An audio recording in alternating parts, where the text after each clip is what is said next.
Here we are. Hey, what is going on? I will chill for a minute here while we have people enter the room. Hey, early birds, what is going on? Let us go to comments. I just want to welcome everybody right now. A little different start today. There we are. Here we are. Welcome, everybody.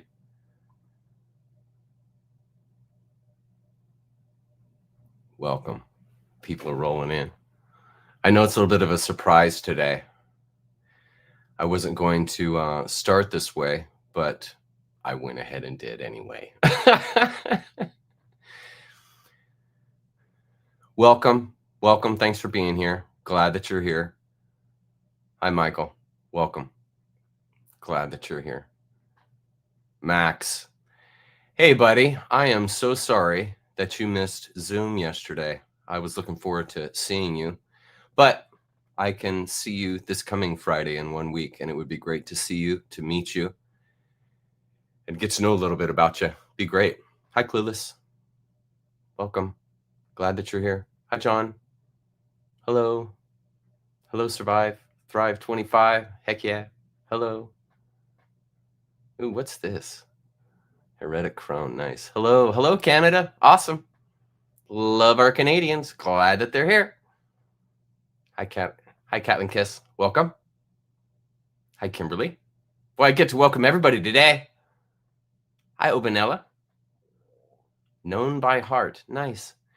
Well, sometimes I have to start a bit early like this because I have videos and I have things I want to present to the group, but the entire evening doesn't hinge on the video. It's just helpful. So I do this so that, first of all, we can start to fill the space.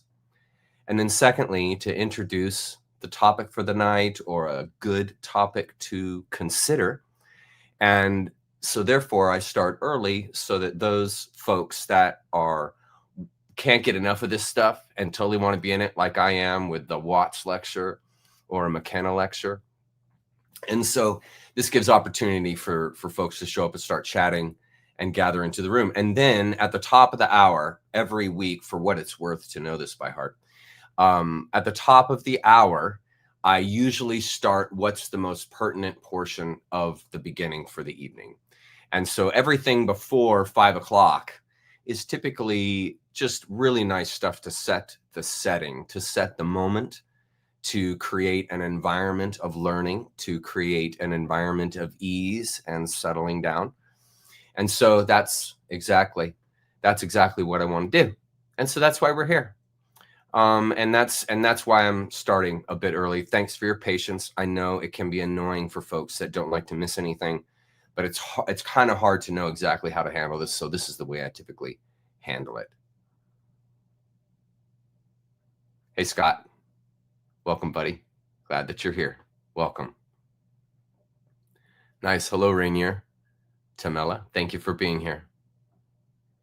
Hey, Max. Should be fun. I look so forward to it. Also disappointed to not been able to get an email to you and then miss getting a reminder. It's the funny thing is, Max, I sent out the email to the Zoomers. Let's see. I sent that out on Wednesday. And then I sent out a reminder email an hour and a half before the show. And so it's weird that you didn't get any of that information. It's weird that none of that got to you. So I'm really sorry. But just so you know, it's every week on Friday at 1 o'clock Seattle time. That's when we get together. So that's not going to change until after the new year and on into the spring. We might have a few specials where it's at a different time, but we're sticking with that because I got a bunch of people that weren't happy when I changed the times because they set their calendar a week or 2 weeks ahead to be able to make the show in their schedule. And so it was going to drive people crazy if I kept changing the time of the show. So I'm not doing that anymore. I'm going to just do it straight up at 1 o'clock Seattle time on Fridays. Awesome. Hi, Chuck. I'll watch it in the morning because it's still late in the Netherlands. All good. Just want to hop in for a comment here. Nice. Thanks for stopping by. It's going to be a great evening. We have some awesome subjects we're covering in Zen, needless to say. And so, yeah, it'll be worth your time tomorrow. Hi, David. Welcome. Glad that you're here. Hello, Melissa. Hello. Oh, you like that? Awesome. I thought yesterday was awesome. Great. It was great to meet Obi. I had never seen him, so it's really cool to meet him. Hello, Kimberly. Glad that you're here. Hello. Nice. Hello, Epic Candy. Nice. I like that. Epic Candy. That's a cool name. Hello, Toro Grosso. Nice. Interesting yin yang there. Nice. I like it. I like the creativity. Well done. Hello, into the lot. I've been waiting all week for this. Hey, I'm glad to hear it. I've got some good slides for you tonight, and I'm going to be telling my dragon story tonight. I'm going to tell you the dream I had repeatedly as a 4-year-old that I never understood. This is the truth. Here, wow.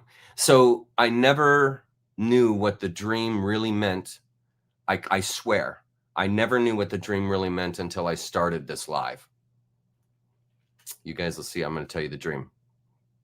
My entire life, I didn't understand it, but now I understand it, which is really great because I like that in life. If you stick around long enough, you're going to finally get clarity on some stuff. I think daylight savings confused me. I was searching for ages to find you from 10 a.m., but now it's bang on at no, it's at noon. It's at noon Seattle time. I'm sorry. It's at 1 o'clock Seattle time. I'm going to confuse everybody. It's at 1 o'clock Seattle time on Fridays. Sorry. Okay. So if you're in Australia, okay, all you have to do to find out when Zoom is, it's so easy. Go to Google and type into Google when it's 1 p.m. in Seattle, Washington, United States of America. What time is it in Eastern Australia? And Google will literally post the exact time, and you'll always have the right time for being at the Zoom. So you'll never miss it again. This is where Google can be your friend. And it's nice to find ways that the internet can be your friend rather than your enemy, because so much of it is not very nice. Don't watch the video, just listen. I'm not starting a lecture for another 30 minutes. Do you plan on doing another video in the future regarding health like the one you put out last year? It literally changed my life. Dude, I am so glad to hear that. And bro, are you a drummer? Heck yeah, man. Heck yeah, high five. Fellow drummer, love it. Well, the detox video kind of had the whole kit and caboodle in it. I mean, it shared a lot. I guess what I could do is talk about my daily, but I got to be honest with you, Intrepid Drums. I got to be honest with you. To produce a video like that takes a tremendous amount of time, needless to say. And all of my time now, every week, is spent prepping for this moment right now for live. And the live show, which is typically 20 to 30 slides, getting those slides dialed in and getting the lecture, teed up is all I do all week. That's what I do. I get up in the morning, I go downstairs, I do a coffee enema, and then I start writing. Seriously. It's the exact same rhythm I had when I wrote my book. It's that I have fallen into the same rhythm. And so I'll write all day, and then towards the evening before dinner, I'll go for a 3-mile run, and then I'll get back from that, cool down, make dinner, eat dinner, and then after dinner, I'll do a shower, and I'll start again writing literally until I go to bed. That's my typical day, and that's how I wrote my book. And then if I have a job I need to go to, or if I have something I have to attend to during the week, I just simply cut out that space for the work hours or whatever needs to get done. But I am in my free time. I mean, I basically don't have free time anymore. I basically write all the time, and I'm fine. I'm not complaining. I'm not sitting here complaining at all. I'm just saying it's going to be, it's doubtful I'll ever be able to get just a regular non-live video out again, as long as I'm doing live, because all of my focus and attention goes to live. Great question. Thank you. Yeah. Awesome. Glad you can make it, survive and thrive. Yeah. It's helpful, Max. I should tell you guys my daily one of these days. I really should. I should tell you guys my daily, nutrition wise, how I'm getting vitamins and minerals into my body. I should tell you guys that. Yeah. Coffee enemas are knowledge. Here we go. Hey, thanks, Lancelot. I appreciate that, love. Thank you so much. And it's nice. I know who you are. So that's even cooler. Chuck, would you consider studying and teaching Kabbalah? No. I would not. I would not, to be honest with you. I'm really enjoying our Zen series. The funny thing is, I don't know what I'm going to do next. I don't know what I'm going to do next for the series, but this Zen series is going to take me a year. We'll be here until next year, meaning all the way through the summer next year. I think it's going to be a long time because we're going to do it right. Yeah, we're going to do it right. We're going to do the Zen right. Okay, I got 100 of you in here, which is awesome. Perfect size group for this. So I'm going to show you the intro, and this is what's going to happen. For the next 20 minutes, you're going to watch the Zoom meeting that we had, I think it was week 6.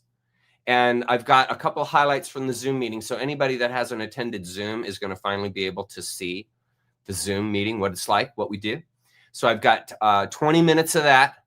And then at the top of the hour, when we start, we're going to be listening to Alan Watts, and he's going to be setting us up for the day. And I found the most righteous art to back up our video time with Alan.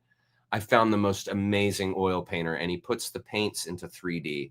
You guys are going to totally love it. It's completely Zen. It fits perfectly. Jen saw it, and she was like, oh my gosh, that is like the perfect backdrop for your Zen stuff. So I'm really excited to show it to you. So here we go. You guys ready? Here we go. And I'm also going to try something else, but I'll tell you that in a minute.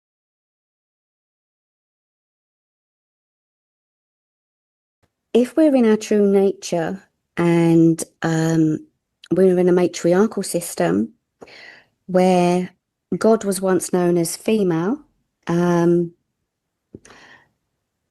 getting back to nature, we're coming back to recognizing the masculine and the feminine in its true form. Today we see women going around and thinking that they're women. However, they're not true to their femininity because they're being captured by the masculine essence in the sense that you have to be more. Women tend to be called aggressive instead of being labeled assertive. Specifically in England right now, we have a lot of things going on. We've got freedom of speech or freedom of expression being suppressed and censored. We're currently living in a world where the feminine nature is it's just being disguised in the sense that we're not even allowed currently to say that a woman is an adult female. So really what I'm asking is, in order to get back to our true nature, when will the frequency and the vibration get to a point where we can all recognize our true self, our true essence in the form of who we are within our own bodies, as in I'm a female, I'm feminine. So part of my femininity would be compassion and empathy and, being able to be articulate.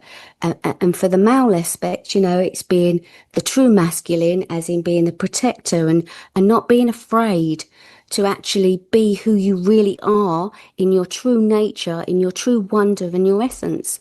So that's really my question is, when do you think we'll get to a point when we are who we actually are supposed to be, masculine and feminine? And will we actually revert back to matriarchy, if that was ever a thing, which I do believe it was? I do believe it was too. Okay. Great question, Sophia.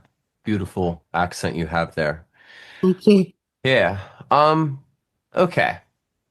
So we are in that process right now, Sophia. And when that actually occurs is not going to really be an event or time. We are in a transitioning flow. So, no, to answer your question, we're not going back to matriarchy. We're going to holism. We're going into a world where we're not choosing sides, where we're not trying to force things into black or white. And so there's a lot of gray areas, what I'm saying, and that's where we're moving towards, and in a more holistic sense of things. And the transition to that space is going to happen at the pace of the human society, the human collective itself. And so, the greatest thing each of us can do for that to happen as soon as possible, because, like you, Sophia, I want that too, for that to happen as soon as possible. Well, all the individuals in the world need to change. And so, energy should be exerted right now in the sense of communicating with your community, trying to be a light and positive influence to those whom you are in direct contact with or can reach, and shining your light to then cause that reaction, which is a greater and greater and greater and higher awareness, and getting out of these slots of gender, of dualism, of one side or the other, of belief systems, getting out of these things. That's why we're not going back to the old way. That's not a great awakening. We're leaving that old way of choosing sides. We're leaving that old way to a more healthy, holistic realm where they're not in battle and war all the time because you're not choosing sides, and you have temperance and tolerance and empathy for your fellow human and your fellow country. When I was a kid, I used to have tropical fish. And tropical fish, when you put them into a tank, they're only going to develop so much. They're only going to shine so much of their color.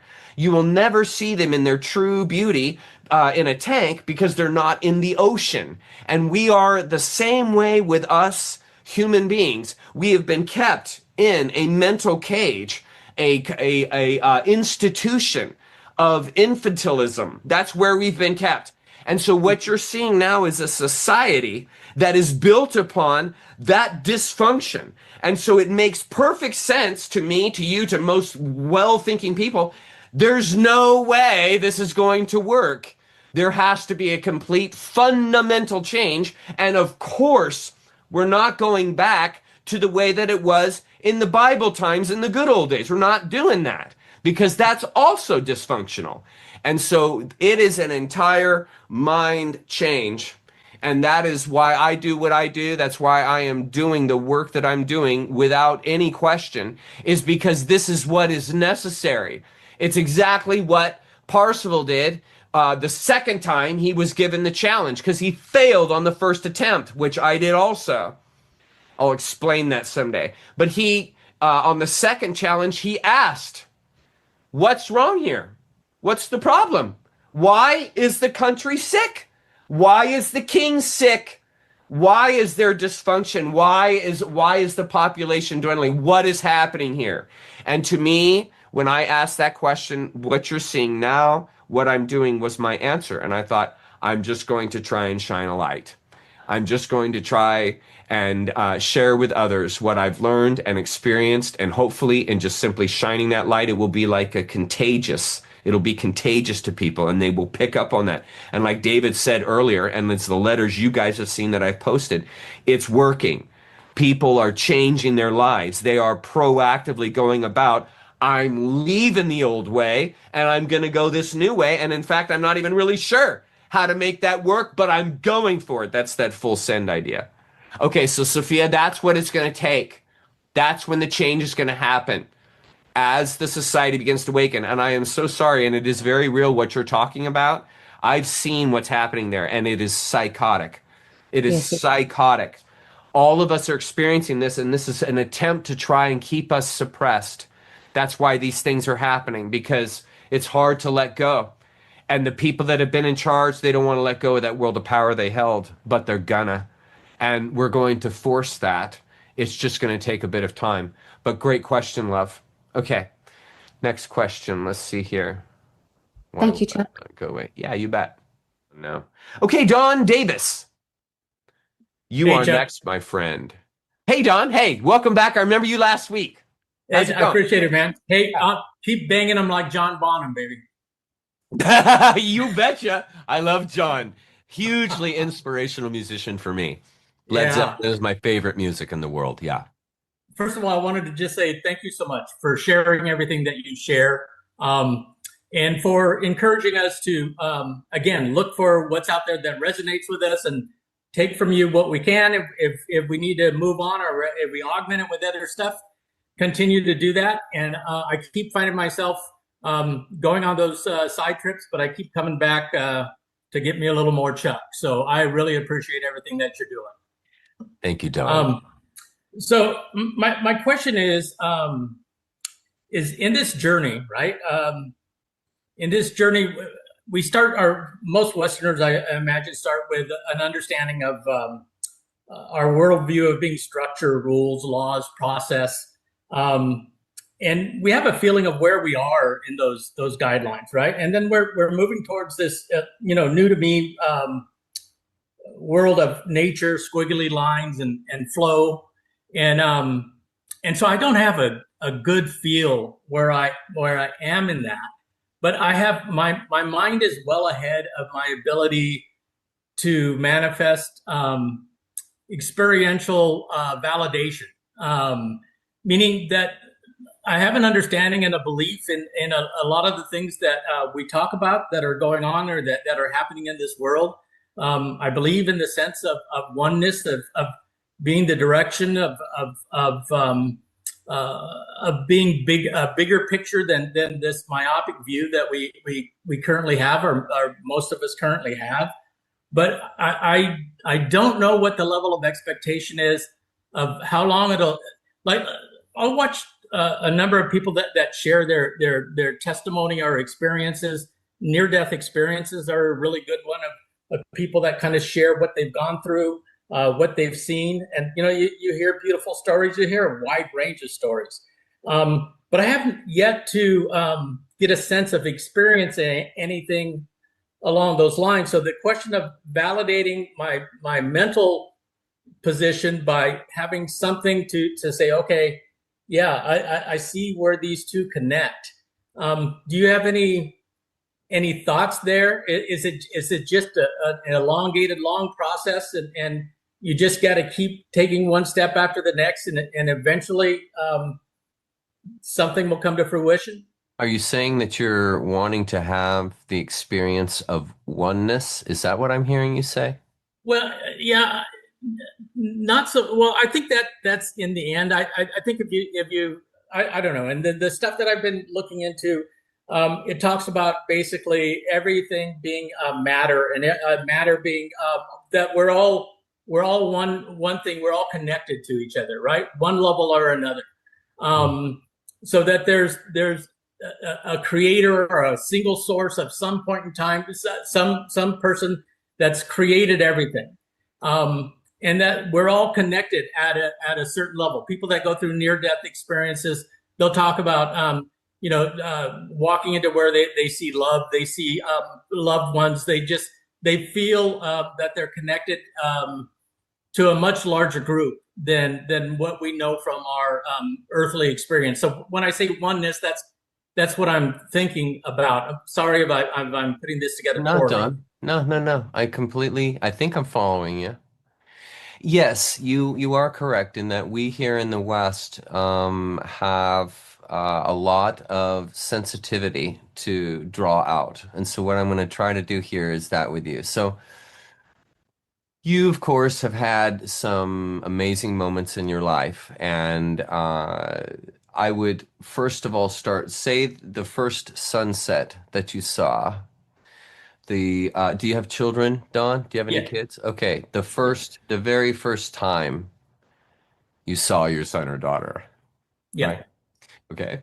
Uh, are you a married man, Don? Yes. Okay. So when you were standing there in front of your wife and committing your life to her, um, those kinds of moments, okay, we all share in their heaviness, their gravity, right? And the gravity they have, you can't really put it into words. Like you can't really tell anybody what it was like to look in your daughter's eyes for the first time. Okay? You're never gonna capture that. Okay? Right. But yet, I've had that experience, you've had that experience, and you and I both can relate to one another because we've had that experience together. You and I both, Dawn, have seen sunsets together, right? We've not together, meaning together, meaning in person, but we've both seen sunsets that have really impacted our lives. The first time you caught a fish, You know, these moments of like, I'll never get that back again. Okay. That feeling you get, the emotions that you feel, the love, the connection, the compassion that you feel, this is exactly what they're pointing at as far as what is this sense of oneness. That's where you're going to begin to find a sense of it, is in those intangible experiences that you have. You see? And so no religion can crown that and call it its own. No, that is yours. That's a gift. Okay? So no one can claim that but you. But at the same time, the only way you experienced that was by participating, trusting. I mean, when you stood in front of your wife and basically gave your life away, I mean, that's a tremendous amount of trust and love that's being conveyed. And even if the marriage did or didn't work out, the point is moot. The point is that you had that moment and it was real, and you really did experience it, and it was something that you haven't experienced since.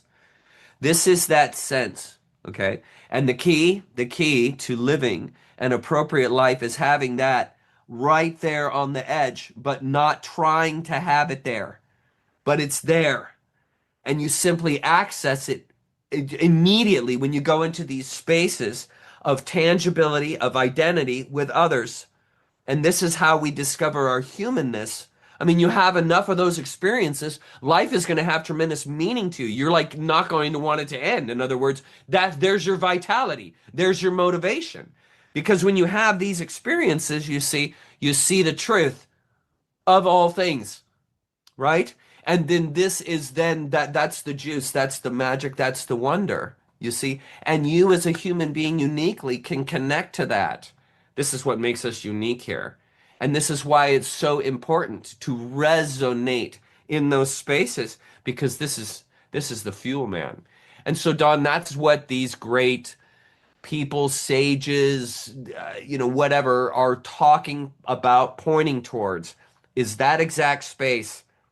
And then the enlightened one is the one that can see that space everywhere they look. So Gotcha. there's nothing to have to do. It's there. Just by looking, it's there. And the enlightened one is in that space. So there's no quote unquote magic. It's simply recognition, identifying, resonating. You see? And that's not something that I can do with my head. It's something that happens to me when my head puts me in the place to experience that and then So gets out of the way. I'm there. I live there, right? Mentally, I'm there. Okay. I appreciate so much about life, so much about uh, beauty, love. I'm there. I just, I think you're telling me I don't really need to look for anything beyond that. I'm not looking for anything that's extraordinary, other than a level of appreciation for what's real, Yeah, what's heartfelt. yeah, the extraordinary is when you recognize and realize the aspects and inclinations and calling of the heart. And that is exactly what you're talking about when you say you're living a life of love, you're living a life of this resonance. You see, that's happening. And you're not having to use your mind to realize it. That's the trick, Don. That's the Okay. trick. It is no trying. That's the thing. It is, and you are in that isness, right? You know, and Yeah. that's it. It was what was the line? It was I don't it wasn't Confucius. It was one of those old Chinese guys, and he said it enlightenment is just like everyday life, but you're walking 2 inches off the ground. So Uh, all the scenery is the same, people are the same, challenges are the same, good and bad days the same, but there's this sense of floating, but not in the sense of like, oh, I'm enlightened and above, but in the sense of I'm right present in the moment. But because I'm in a wonder, I'm floating. It's like that magic carpet ride. It takes you to where you want to go. It's that same thought. It's that same idea. yeah. And Don, that getting sensitive to that, man, it just opens the world to you. Because like you Yeah. just said, when you can see it without trying, when you can see in that other person without even trying, I mean, life is a miracle at that point. You don't even Right. have to find meaning at that point. You're experiencing the meaning right now. There's nothing to read, do, or follow. It's simply there. Yeah? Yeah, And that's where the 100%. joy is. Yeah. Yeah. Thank you for taking me back to take me forward. I appreciate it. You're welcome, Don. Thanks for being here, buddy. It's good to see you. If you were told that you were going to be given half an hour's interview with God and you had the privilege of asking one question, I wonder what you would ask.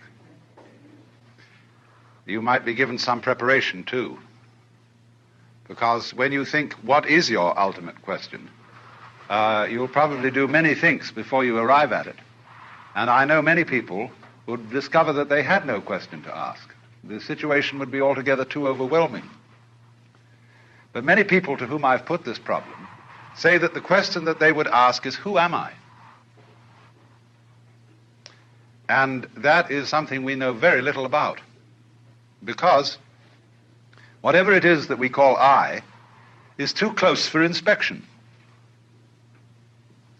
It's like trying to bite your own teeth or to touch the tip of your finger with the tip of the same finger. And although other people can tell you who you are, and do, they only see you from the outside, as you see them from the outside. And you don't see from the inside. And so the nature of what it is that we call I is extremely puzzling,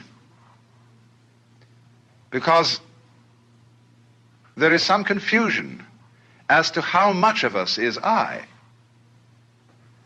We talk in ordinary ways about my body, my feet, and when we go to the dentist to have our teeth fixed, we regard him rather as a mechanic.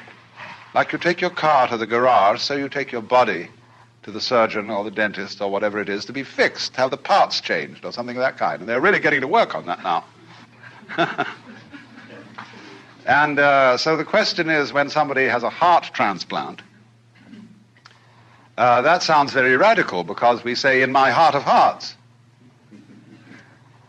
But nowadays, most of us seem to feel that whatever it is that I is located in the head. Somewhere behind the eyes and between the ears is the center.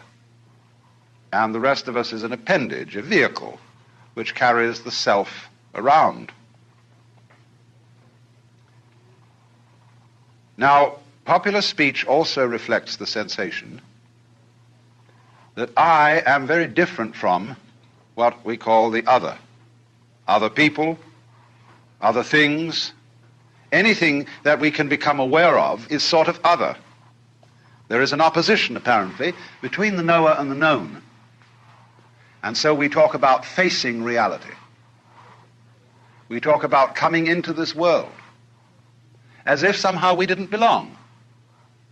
As if instead of being leaves growing out of a tree, we were a lot of birds that had alighted on bare branches. And it has become common sense for most people living in the 20th century today to adopt the 19th century philosophy of science, which interprets the physical universe outside human bodies as being a mechanical contraption, which is essentially stupid, unfeeling, automatic, composed of mainly geological elements, rocks, gases, and so forth. And therefore we feel rather alone and left out of this thing, in contrast with the ideas of Ptolemaic astronomy. Instead of being at the center of the universe, we are on the outer limits of a minor galaxy, revolving around an unimportant star on a small, minute ball of rock. And therefore, that astronomical way of looking at things is simply overwhelming. It makes us feel not only of no importance, but also very much left out. And as a result, that is the common sense of most people living today. We did, of course, have a religious view of our nature, that we were the children of a loving God who is in charge of this whole operation. But very few people actually believe that anymore. A great many people think they ought to believe in it and would like to believe in it, but they don't. Most ministers that I know don't believe it, but they feel guilty about this because they feel they ought to. But it became implausible. There never was a serious argument against it. It simply became unthinkable in comparison with the dimensions of the universe as we now see it. So having lost a way of looking at the world, an image of the world which gave us some sense of meaning, we now have an image of the world which gives us none at all. And so we feel rather inclined to put up a fight against the whole show. Interestingly enough, when in the 19th century we switched our common sense from supernaturalism to naturalism, one would think that a naturalist would be a person who loved nature, just as a materialist ought to be a person who loves material, but certainly isn't. With what is called the philosophy of scientific naturalism, naturalism is used in a negative way. It has nothing to do with being natural. It has something to do with being not supernatural, merely natural. And all sorts of phrases were coined in that epoch, which I would call put-down phrases. Freud spoke of the basic psychic energy as libido, which means blind lust. People like Ernst Haeckel spoke of the universe as being a manifestation of blind energy.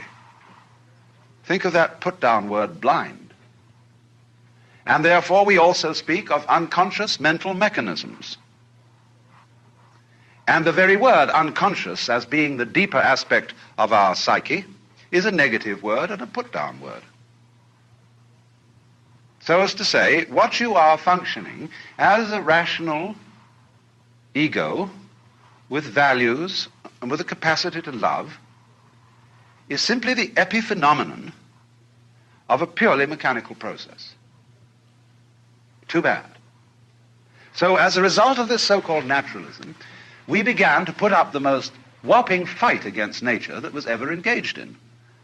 And that fight is an expression of our fury and of our feeling of being left out. So that the technological experiment, which became possible as a result of the mechanical sciences, has largely been conducted in a spirit of rage.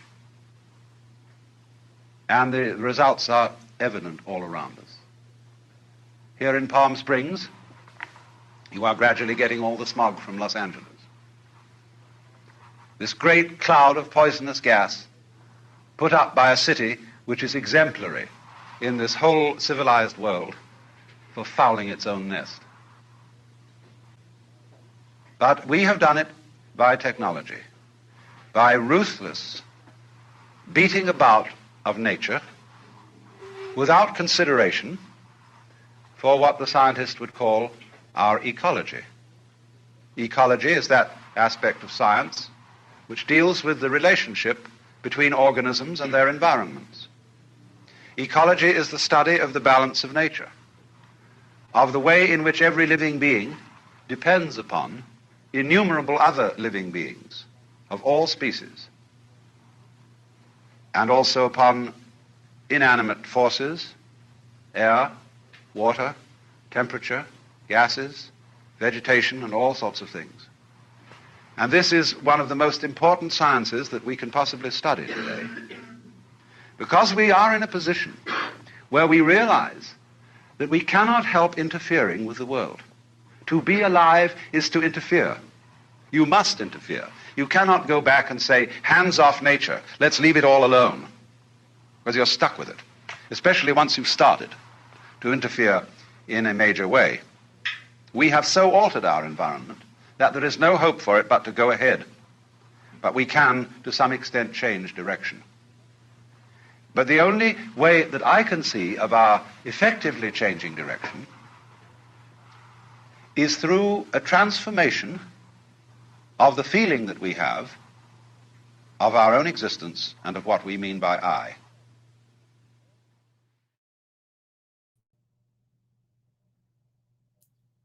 Hey, how'd you like Alan? Isn't he the best? I think he's the best. I really enjoy listening to him. I have a question for you guys I want to ask, since we got the crew in now. So I am thinking about reducing the introductions and all the titling and all that stuff for these videos that you guys just sat and enjoyed for the last 30 minutes. I'm thinking about eliminating all of that and then just simply starting at 5 and going till 7 instead of going until like 8:30 like we've been doing. A couple of reasons. First of all, it's a lot of time. My shows are 3 hours and 30 minutes, and people genuinely want to keep up, but it's really hard because that's a lot of time to be giving to something every week. And so one of the ways that I could reduce at least probably 40 minutes on average of the introductions is by simply not having guest lecturers and all kinds of special art and you know, all that goes into quote unquote beautifying these times with you. I don't have a problem with that. I don't have a problem. Obviously, I can produce that stuff. That's no problem.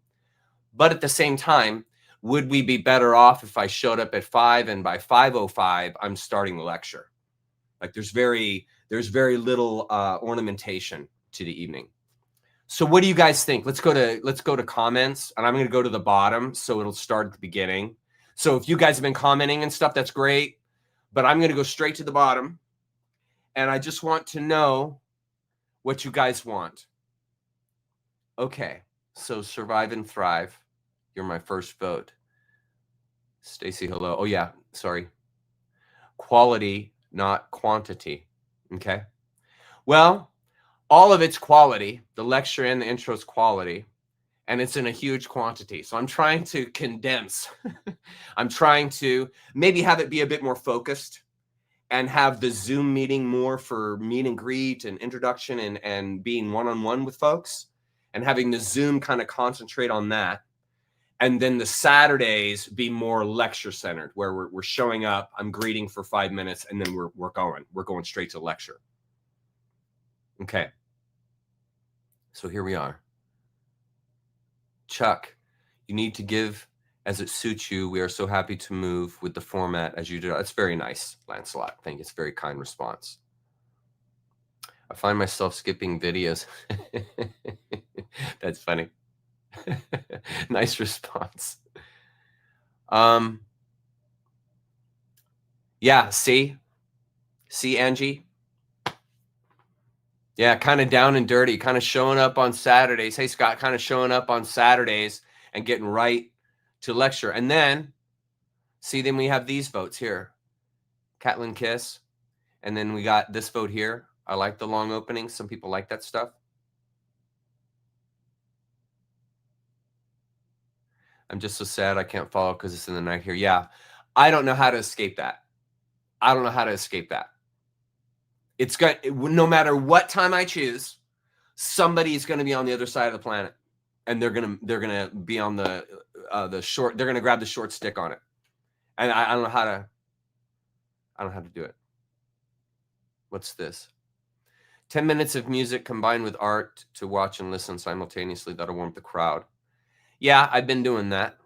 Well worth the time. So you guys dig it. Love it. Nice. Personally, I love the intro here. Personally, hi, Vortex of Dew. How awesome is that? Personally, I love the intro, but you could do it separately, like make a separate video just as the intro and post it today, the day before.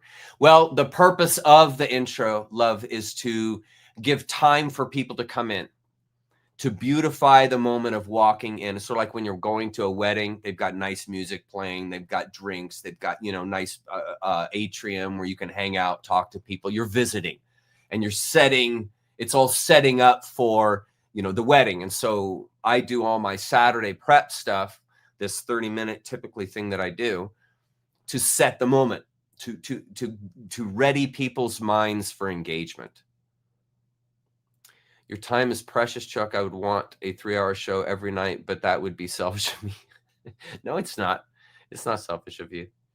Chuck, I think you should focus on what you are inspired. You're the second one to say that, David. Lancelot said that also. 3 hours might be a lot for you at your time, but I love the 3 hours person. Nice. Well, I'm surprised you guys are actually digging it. I have a hard time with a link because I care for my parents. That's nice. Hi, King.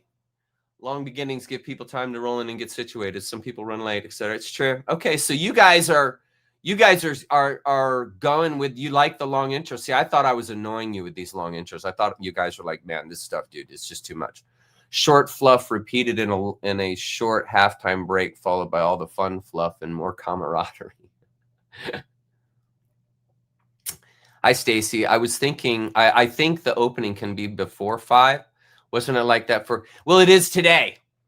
And I've been doing that a lot. I've been starting at like 4:40, 4:45, 4:30, and people get confused because it's like, okay, wait, you're saying that your show starts at 5, but yet you're already rolling at 4:30. And so it's, you know, I don't want to confuse people, but at the same time, I don't mind doing these intros. I mean, I love doing the intros and setting the moment. We can always watch it in the morning where we are. Yeah. Okay. Thanks, King. Okay. And I enjoyed listening to Alan Watts. Okay, brilliant. Then we'll keep it up. I'll keep doing it. It sounds like you guys are cool with it. So that's great. Sounds like you guys are cool with it. So we'll roll with it. And I won't change it. Okay, good. Thanks for your feedback. Thanks for your feedback. Yeah, okay. Okay, you guys got it. Happy to do it. Okay, so to start off here, that needs to be removed. Okay. Now what I'm going to try to do this week is I'm trying to have it so that you guys can see me. So check this out. Now, while I read the slide here, okay, this is just a test thing and to remind me of things to talk about. So my thought was this: what if while I read the slide, I'm like this? Now, on the right-hand side there, I'm not going to read that. I'm talking about this left-hand print here, so that while I read it, you guys can see me. And then when I'm done reading it, I can then go to this. And then this way, I'm not leaving your sight. And you guys know that what I'm doing is authentic, and I'm literally just reading what you're reading here. Would that work? Would that work? Do you like that? Sometimes when I'm reading, I disappear for like 5 minutes and it's just a blank slide. And so I'm thinking it might be better to keep the vibe up and to keep the connection up for you to see me. Yeah? Okay, then that's what we'll do.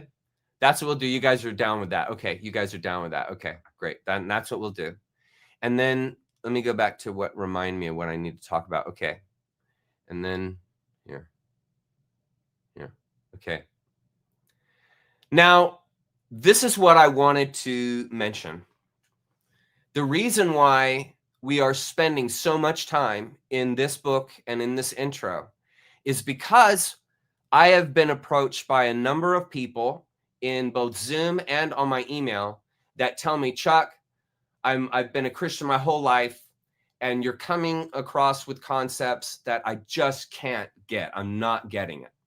And so the whole foundation for Zen in this book is set up in like the first like 30, 40 pages. And it's very complicated, hard to get in your head type of understanding because it's not linear. It's picturesque. Zen is a picturesque experience. It's not linear. It's like nature. It comes at you, everything all at once, all the time, right now. Nature's not coming at you line by line like we learn, like our brains learn. That's not how nature's delivered to you. Nature is delivered everywhere, all at once, all the time, everyone, now. Okay? And so Zen honors that. It doesn't try to force that into a linear description. And so it's hard to approach Zen as a Westerner because you're used to learning from a book, from verses, from words and lines. Your world is composed of words in the West, composed of words. Whereas in the East, it's composed of pictures, ways of pointing at something, not direct, like this is what to think about God. This is what God is. This is how to live your life. This is heaven and its description and what it looks like. This is what happens when you die. If you are and are not in the book of life, you know, finite, absolute, exact, perfect, like that's it. Okay, spotlight. Zen is a picture, and you're sitting there with a guru, and he's saying, okay, check that out. What do you think? Okay, now check that out. What do you think? You think? Okay, now based on what you think about that, go consider these questions I give you. So no answers are provided. No absolute is suggested.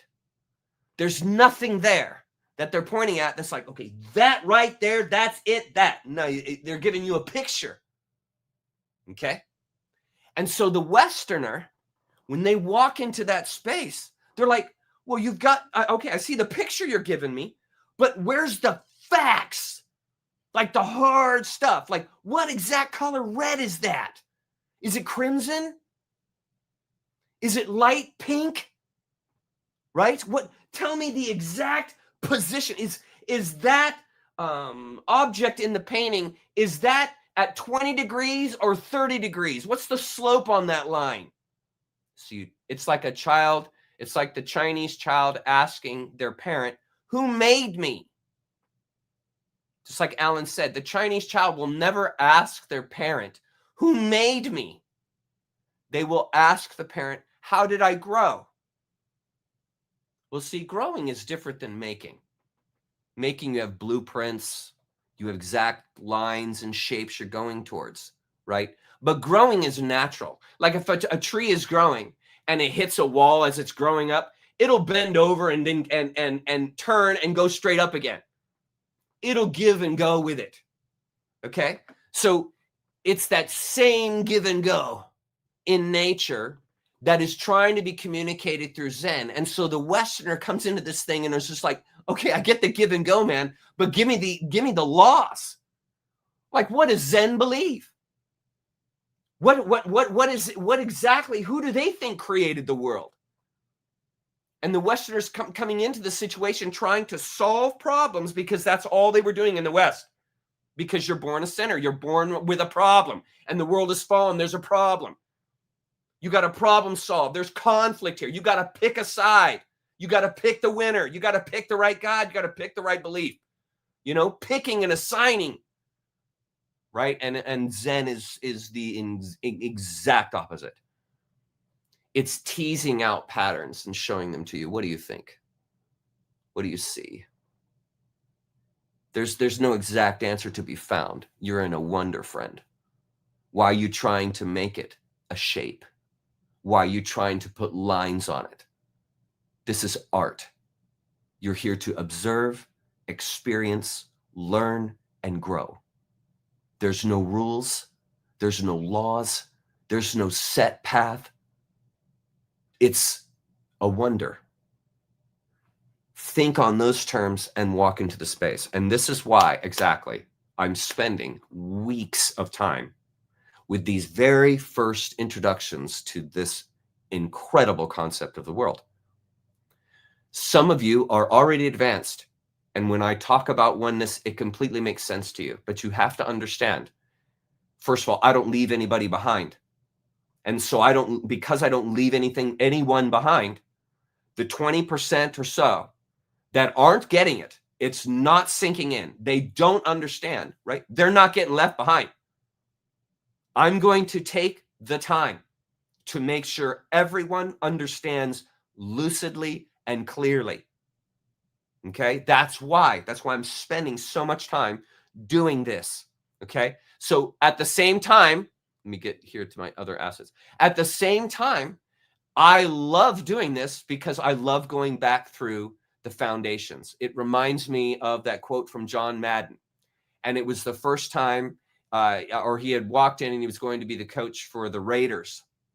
And so he walks in, it's the first meeting. He's got the whole team is in front of him. He's the brand new coach. Sorry, it's not Madden. It was Lombardi, Vince Lombardi, the first year that he was coaching the Packers. So he walks in And here are all these guys that have been playing football their entire life. They know the game. Okay, they know the position, everything. Lombardi walks in and he holds up a football and he says, "Gentlemen, this is a football." Okay, fundamentals. If we don't have the fundamentals correct, understood as lucidly as possible, what chance do we have of running any plays? What chance do we have of actually putting up a good fight in the game? I'm talking intellectually, on actually bringing substance to the table. You know what I'm saying? And so it's this same idea here. We've got to get these fundamentals. And I love studying the fundamentals because it brings you back to ground. It brings you back to center. And then down the road, when we get more advanced in the book, then we're going to be introducing even more stuff. But let's get the foundation right first, okay? All right, now the second thing. This is another thing here. This. Okay. I have been asked repeatedly, and I was going to address this during Zoom, but I have been asked repeatedly, Chuck, how did your marriage survive since you and your wife didn't, quote unquote, awaken at the same time? I awakened I woke to the other side of the world past the veil. I started waking up to that about a year before Jenny. And so I started getting involved in things that are disobedient when you're in a linear world, when you're in a linear, law-oriented, conflict-oriented Western world. And when you start waking up, you start teasing, you start going into fields that say, you're not allowed. Don't go past this point. You're not allowed to fish there. Don't do that. Okay. And so the person who's waking up begins to disobey in all these areas that they've always been obedient. Okay. So I did the terrible thing of going out and buying a book on DMT, dimethyltryptamine, which is a hallucinogen. Okay. And when Jenny saw the book, when she came home, she freaked out. And who can blame her? Who can blame her? Here, her husband is bringing home a book on a drug. Why on earth, Chuck, are you looking at reading a book on drugs? What is going on here? It's that kind of thing. Your friendship choices begin to change because your values are changing. And so you want to be surrounded by people that have similar values so that you're not always in conflict. And so you begin to have more conflict with people who haven't woken up. There's more of a rub there. And then there's more cohesiveness with these quote unquote gypsies, rogues that are coming into the picture that don't fit into the shapes, the forms of the West, of the linear mind artists. Okay. And so this is hard on a marriage. And so what Jen and I did when we were going through this together is I just basically took the approach of I'm just studying and I'm learning and just considering. And then Jen would sometimes from time to time ask me questions. She, at times she was asking me, "Are you even a Christian? Or do you even believe in Jesus?" This kind of a thing. The same thing my kids ask me, right? And this spurs a conversation. And then I would just simply not demand that they believe me or not demand that they see it my way, but I just began to open the door of there's a wider consciousness that's available to us.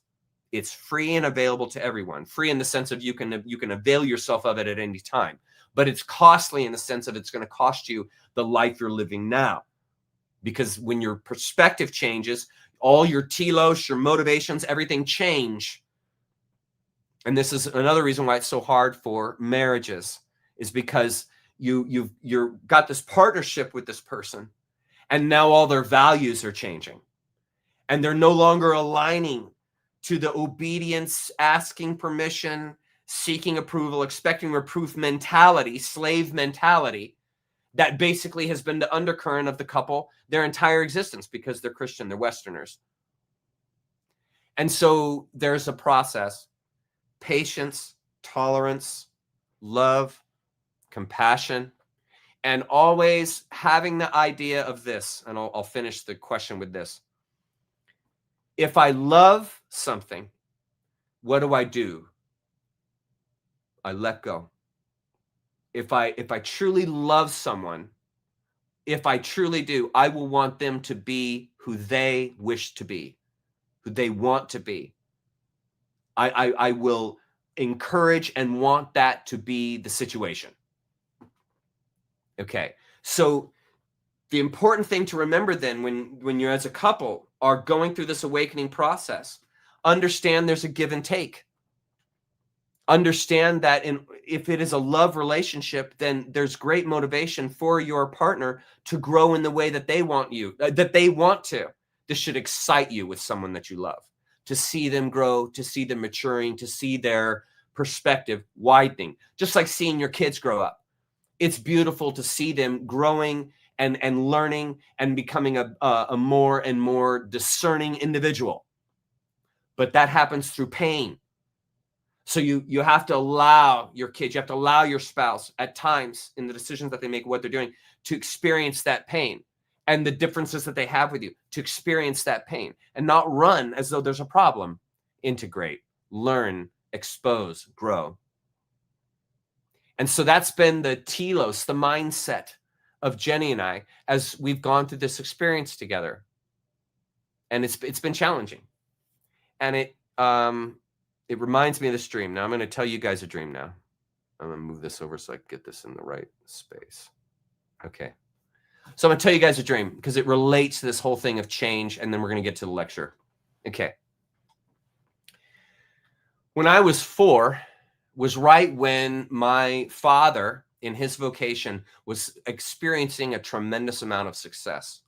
He got a job as a lead pastor of a church in Fullerton, California in 1971. I was born in 1970. And so by the time I was 4 years old, my dad's a gifted man.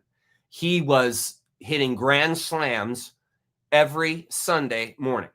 And so the church that had hired him was exploding.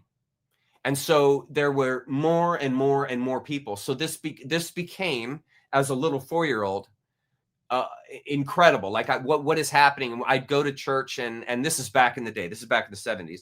And every Christmas, you know, the lead pastor comes out on stage, got the family with him, introduce everybody, welcome everybody, say it's Christmas service, welcoming everybody, wishing them Merry Christmas. You know, a couple of times my kids got dressed up in pajamas, that whole thing. You know, it's this whole Christmas experience. And so it's really impactful. And as a little kid, to be going out there on stage is pretty overwhelming. But all of it's my dad. You know, it's my dad hitting home runs that's causing all this to happen. And so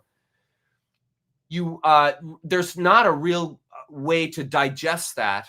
So it's just amazing as a little 4-year-old.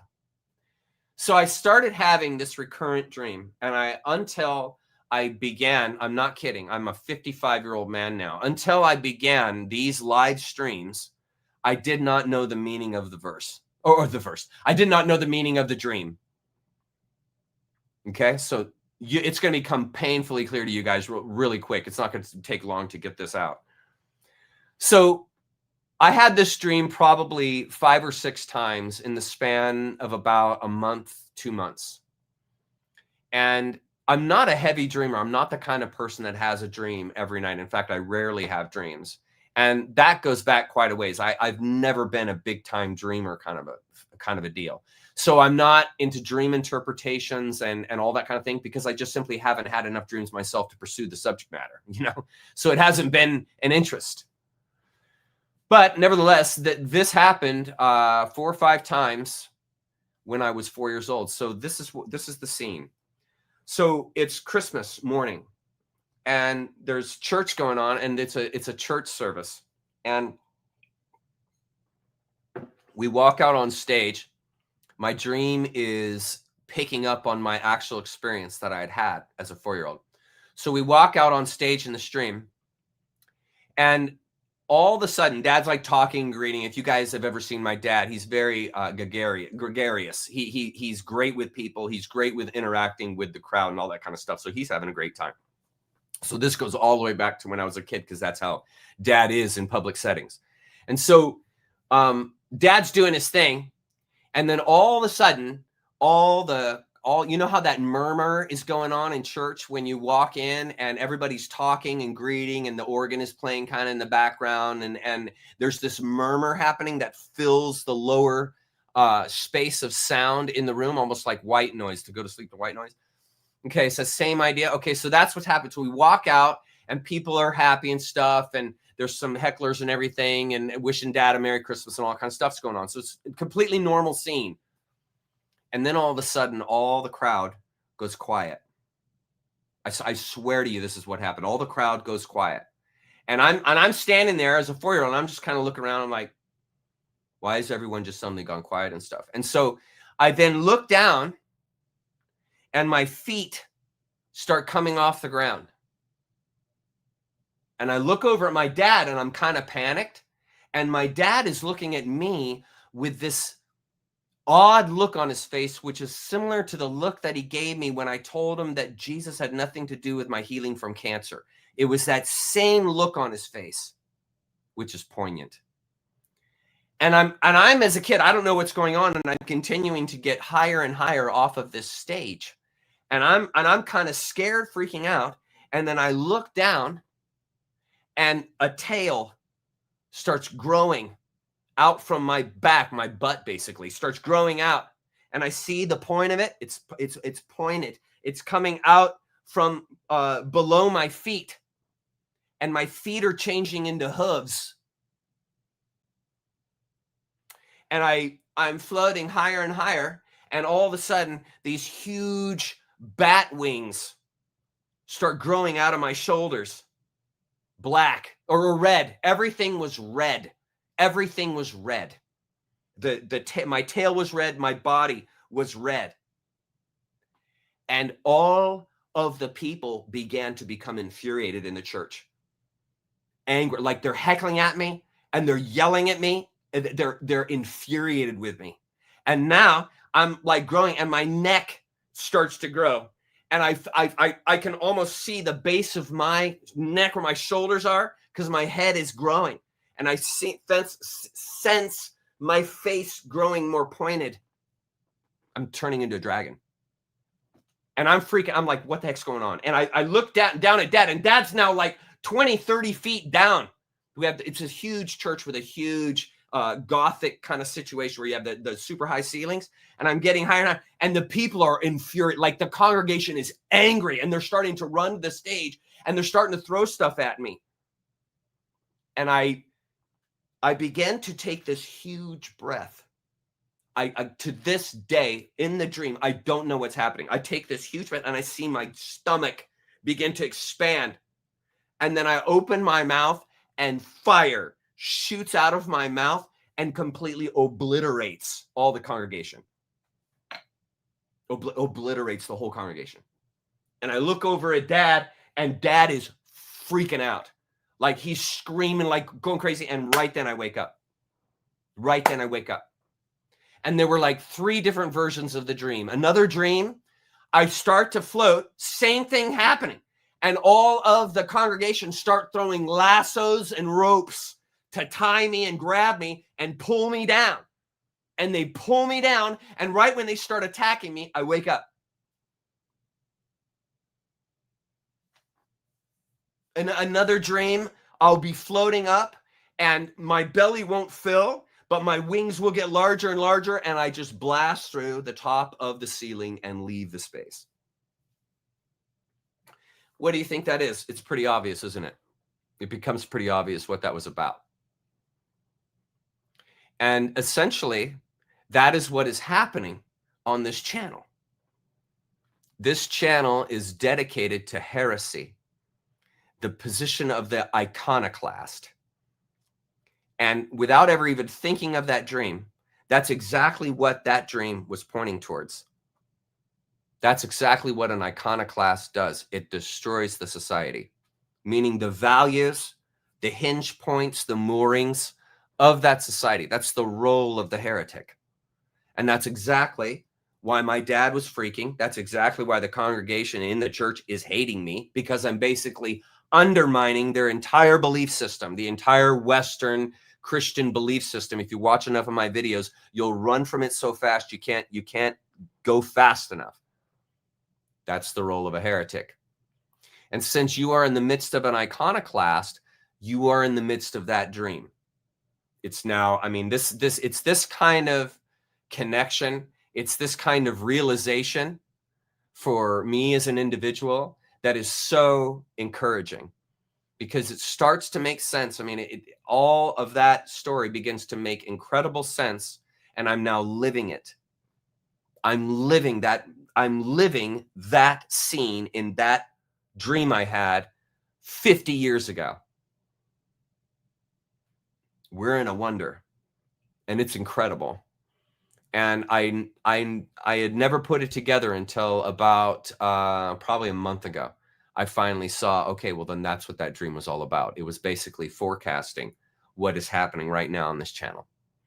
So I want you guys to know it's my honor, it's my privilege to bring this material to you and to make these slides every week and to present this work to you in a way that's cognizable, understandable, and most importantly, delivered at your level, right in the trenches with you. I'm not some hidey-flighty dude that thinks he's something on a stick. That's not me.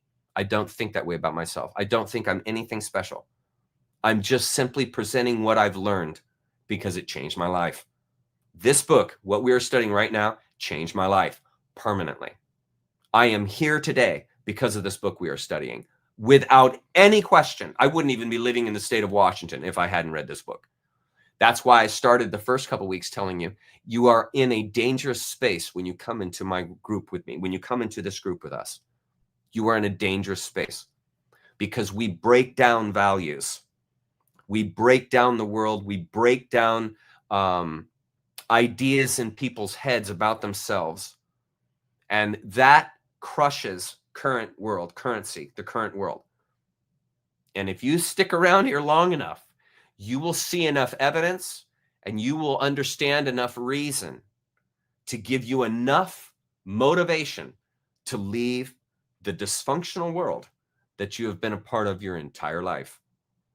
And it takes cataclysm. It takes places like this. It takes heresy and iconoclasm and hallucinogenic drugs to be able to break down all the linear thinking, the line-by-line teaching that you as a Westerner, likely a Westerner, were under the influence and abused by your entire life.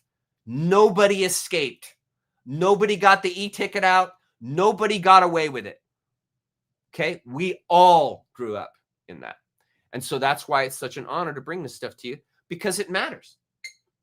Because it's necessary for the world to awaken, for us to transcend into the Great Awakening. And so you, as a member of the human collective, that is your responsibility to the collective and to yourself.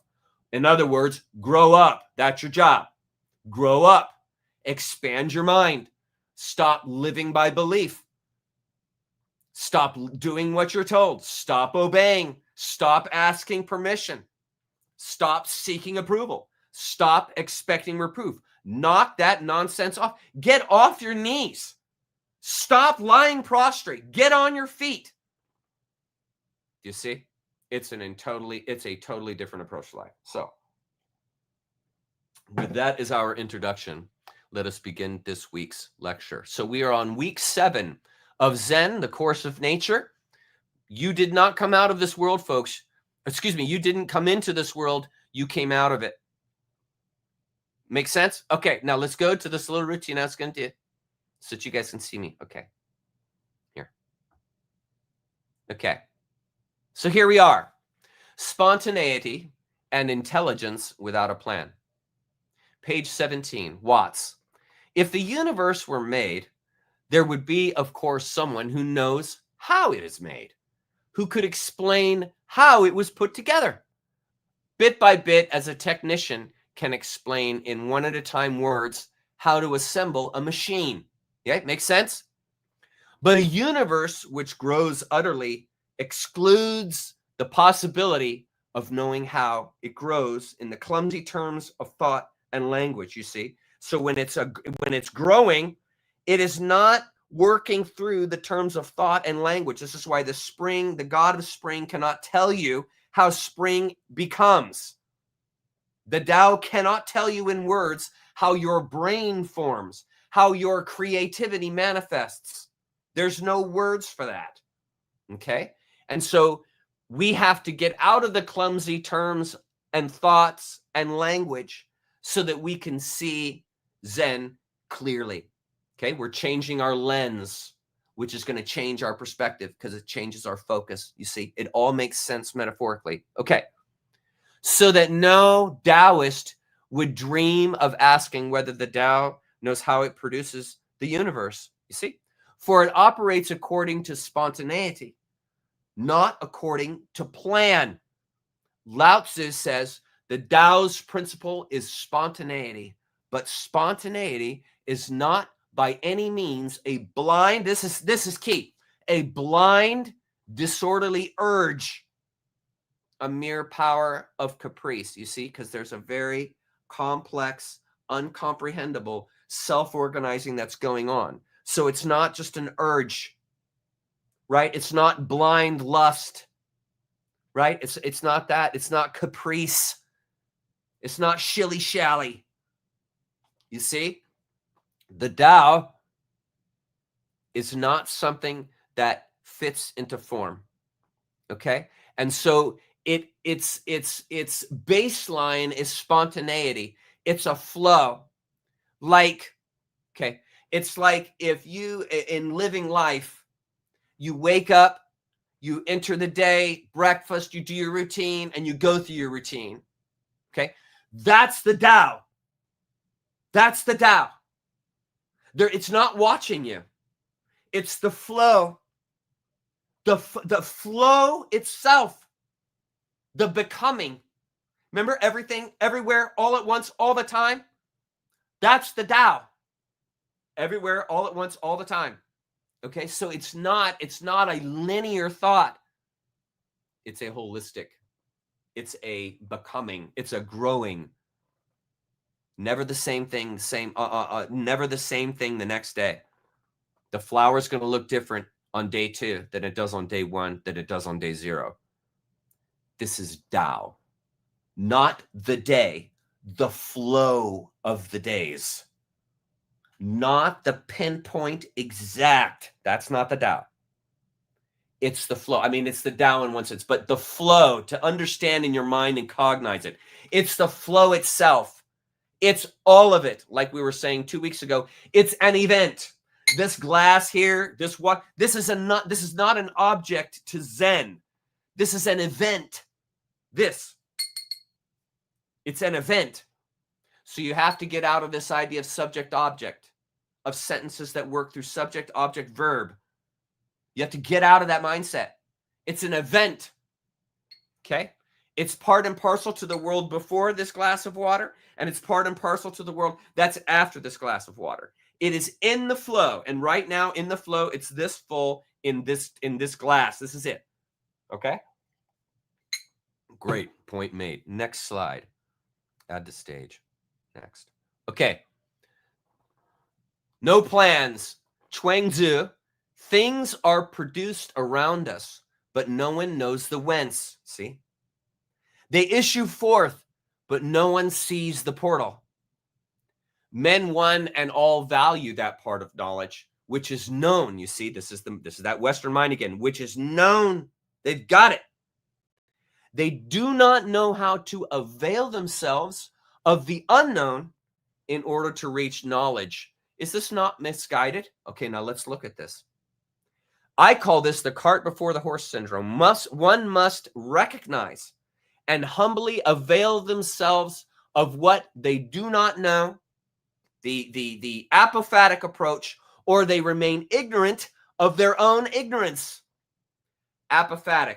If I'm watching a sculptor and there's a huge block of marble, the apophatic approach is the sculptor's going to remove all the parts that are not the lion. The lion's inside there. It's hiding. And that artist has the vision, has the flow to see that lion inside the block. And so the artist goes in and takes out all the parts that are not lion, all the pieces, all the bits that are not the lion. Okay, so the artist is well aware of what of what is not the lion. And it's the same thing with the individual. You must be well aware of what you don't know in order to truly know knowledge. That's why the person that learns a lot just tells you, the more I learned, the more I knew, the more I realized I didn't know. That's the logic behind that. So Zen is approaching and saying, okay, now right here at the beginning, understand everything you know is irrelevant. It's irrelevant. It's what you don't know, where you're growing, your potential, your creativity. This is what's going to grow you. This is the Tao. So it's the unknowingness, as Alan later calls it in the book, the stupidity. And you'll see why in a minute, but that's what he calls it. It's mind without mind. Knowing without knowing. You see, it's a play on words because we're using words to describe something that's past words. See, we have the same problem I talked about at the beginning. We're linear. We're linear. That's why it's tough. Okay, so it's the cart. Why, Chuck, why do you say cart before the horse? Okay. Things are produced around us, but no one knows the whence. They issue forth, but no one sees the portal. This describes the limits of human perception. You see? In wisdom traditions, reality often transcends what we can empirically trace. You see? That's what the Westerner wants. What they can see, not what they're not seeing. The Westerner is going in to get more, whereas the Zen Buddhist is going in to find less. Do you see? It's like that. Zen is like that. And many people, when they hear this kind of thing, they think, well, that's nuts. That doesn't make any sense. And it's because you're attempting to put something into words, namely Zen, that doesn't fit into words. And so it has contradictions built into it. Remember how I said McKenna used to say, if your worldview doesn't have any contradictions, it's not complicated enough. So any good worldview is going to have contradictions within itself because we live in a contradiction. We live in a wonder. It's a contradiction to calling this reality. That's why what you live in is an illusion. Do you see? Okay. Add the cart here. We'll keep going. Add to the horse for the cart. For example, this is the horse for the cart. Science has embraced the Big Bang as their best guess for what caused and filled the universe. But they have no idea. Here's the cart before the horse. They have no idea the cart is Big Bang. They have no idea where the material originated. Okay, where did everything that made the Big Bang, where did it come from? They don't know.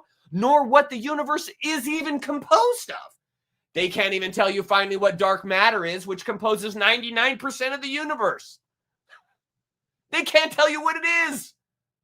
But yet they got a theory for why it is. Cart before the horse. Here. Nor why it was started in the first place. Pro tip, science claims the entire universe and everything in it came from nothing for no reason. That's the scientist. Hardcore university scientist. And you know what that university scientist has based all his science on? You're not going to believe it. A miracle. The anti-God university scientist bases his entire philosophy of science, are you ready, on a miracle. A miracle. And what's the miracle? Well, everything came from nothing for no reason. So the scientist says, if you can just give me that one miracle, I can then compose an entire universe from that. They're not recognizing what they don't know. The Western scientist is ignorant of what he doesn't know. That's why I went and when I went to the doctor for cancer, and I said, I'm going to do coffee enemas. And he said, coffee enemas don't work. The doctor, degrees on the wall. Okay, degrees lining up the wall. He's got the white coat on, right? He's got the pens in pocket. He's an important guy. Got the stethoscope. Like, he's important, right? He knows. He knows. So I said to him, yeah, I'm going to fight it with coffee enemas. And he said, well, that doesn't work. And I said, do you even know what a coffee enema is? And he said, no, but it doesn't work. Those were his words. No, but it doesn't. I don't know what a coffee enema is, but it doesn't work. And I said, how do you know it doesn't work? And you know what he said to me? Because it's not on the protocol. Oh, well, right there, he just told me he's an ignoramus. He's following orders. He's doing as he's told. He's a bot. He doesn't understand biology, nutrition. Does the Western doctor understand basic nutrition? No. Do they understand holistic medicine? No. Do they understand the viability of plant oils? No. They're ignorant. You see, and it's because they don't know that they're ignorant that they don't care. They have followed the rules as told to them by the KM who have written all the medical books, and they are doing as told. Ignorance. This is why it is so important for you to wake up to these things. Because if you don't wake up to these things, they will kill you. They will kill you from their ignorance. I would be dead. I would have gotten the chemo. I would have followed the protocol exactly as he told me if I hadn't awoken to nutrition and holistic medicine. I would have gone in ignorant, and I would have talked to that ignorant doctor who doesn't know anything about nutrition. And that ignorant doctor would have sent me to my grave, would have loved me all the way to the grave, thinking that he's doing the right thing. But he's ignorant. Do you see why then this becomes so important? This example here, right here. The scientist is telling you where the universe came from, how it began, and they cannot even tell you what it's composed of. They cannot even tell you where the material that composes the universe came from. They can't tell you. But yet they know. And you see, friend, and this is what the heretic is going to show you, that this also is rife, this kind of ignorance is rife in the Western church. Rife. Because every single person in the Western church is living in the world that the Bible handed to them. Here you go. Here's the world. Here's the world, convert. This is the world. And you better believe it, or you're going to hell. You're not going to be in the book of life. You better believe what the Bible's telling you. You see? And so all of the West spiritually has no idea of this other contradictive side called Zen, which goes against all the rules, all the ideas, all the linearity, all the orthodoxy that composes and fills the entire Western spiritual world. Do you see? A great dose of humility is required to understand Zen, because you basically have to abandon all the things you've been setting your life upon, all the foundations you've had. And this is why it's so tough. This is why it's so difficult to understand. Okay, let's continue. Next slide. Chuang-Tzu. Things are produced around us, but no one knows the whence. Again, repeating the question. They issue forth, but no one sees the portal. Men, one and all, value that part of knowledge which is known. They do not know how to avail themselves of the unknown in order to reach knowledge. Is this not misguided? Absolutely it is. Remaining ignorant of one's ignorance perpetuates superficiality. You ever thought about that? You ever thought how superficial your life becomes the more and more ignorant you are?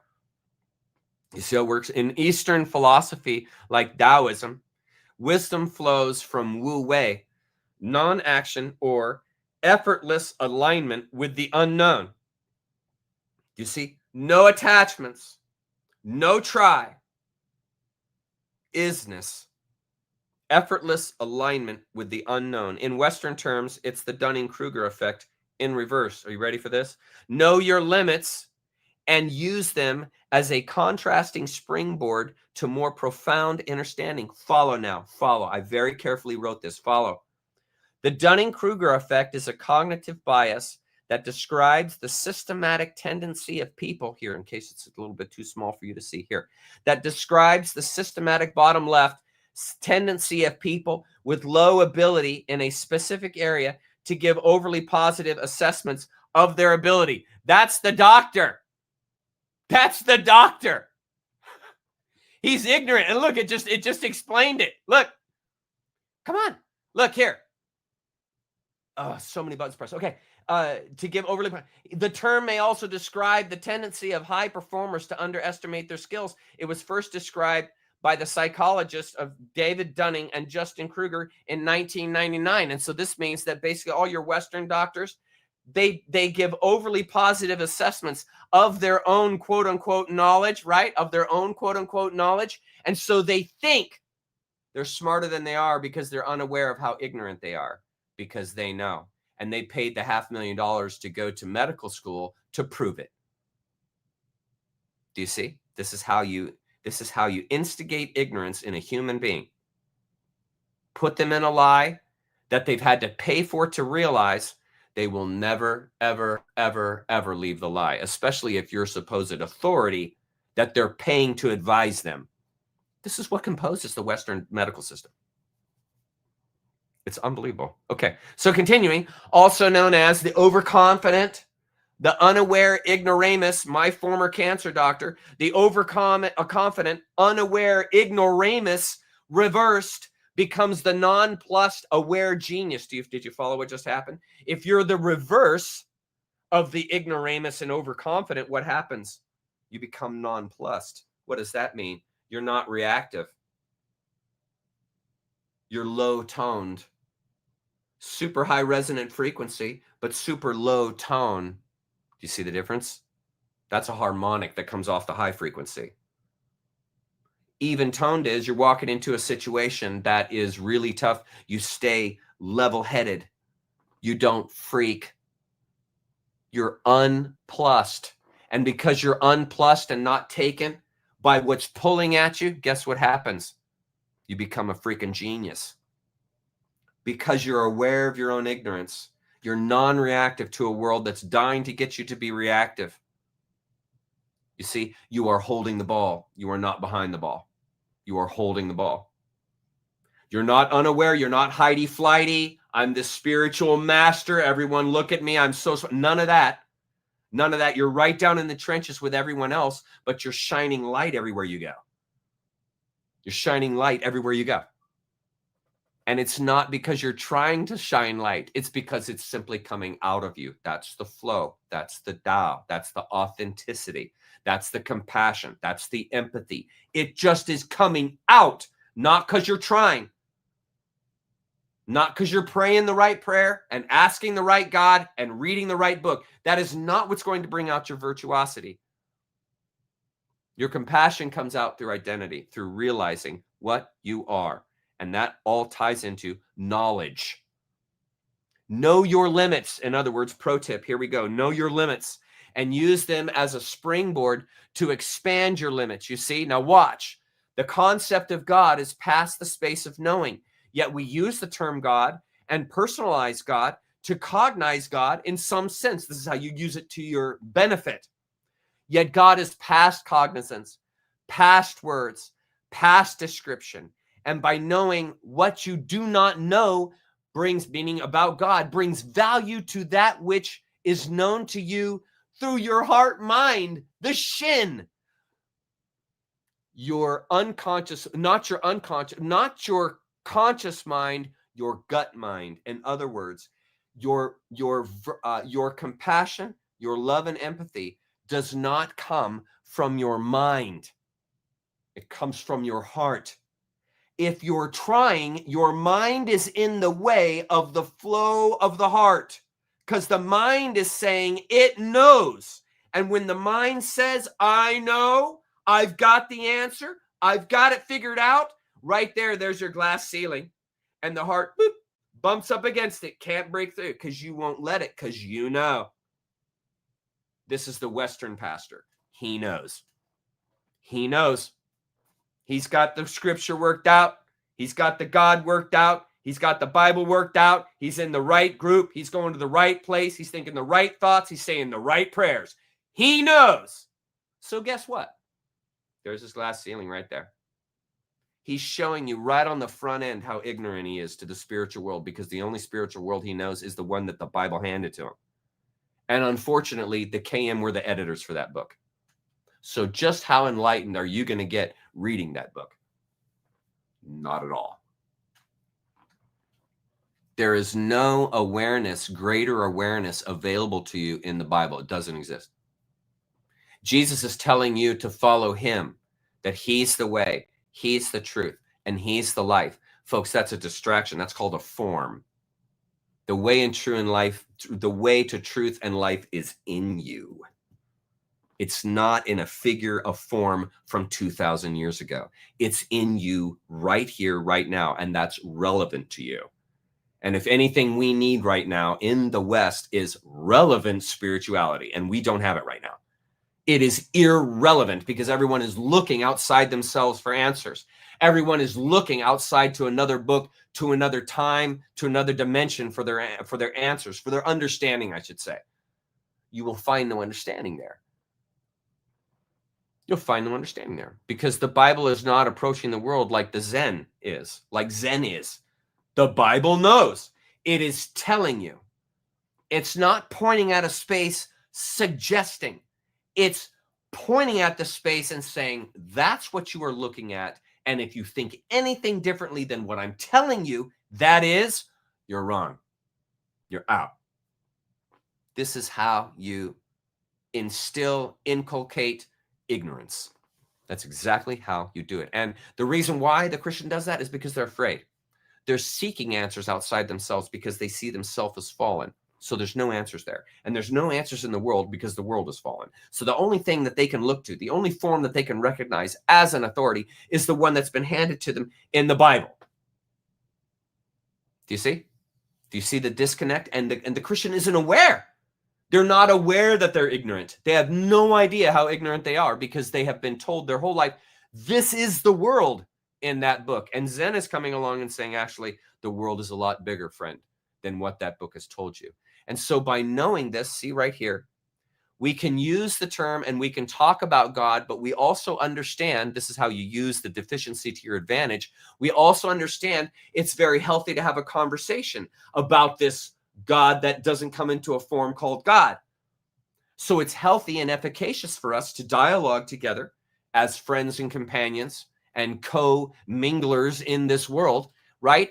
It's very beneficial that we share our concepts, notions, visions of how we begin to understand this energy and power that undergirds everything and that is everything.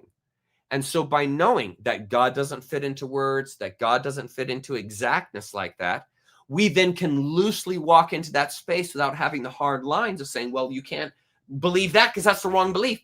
You can walk into the space and be open to others and what they have to share and show you and express to you for a bigger and bigger consciousness. We do it all the time in chat here in my show. We do it all the time in chat. There are people that make comments all the time in chat that help me expand my awareness. And there are things that I say that's helping them expand their awareness. This is how we understand our ignorance and what we don't know. And by understanding that ignorance, we become more and more knowledgeable. Do you see that the change in way?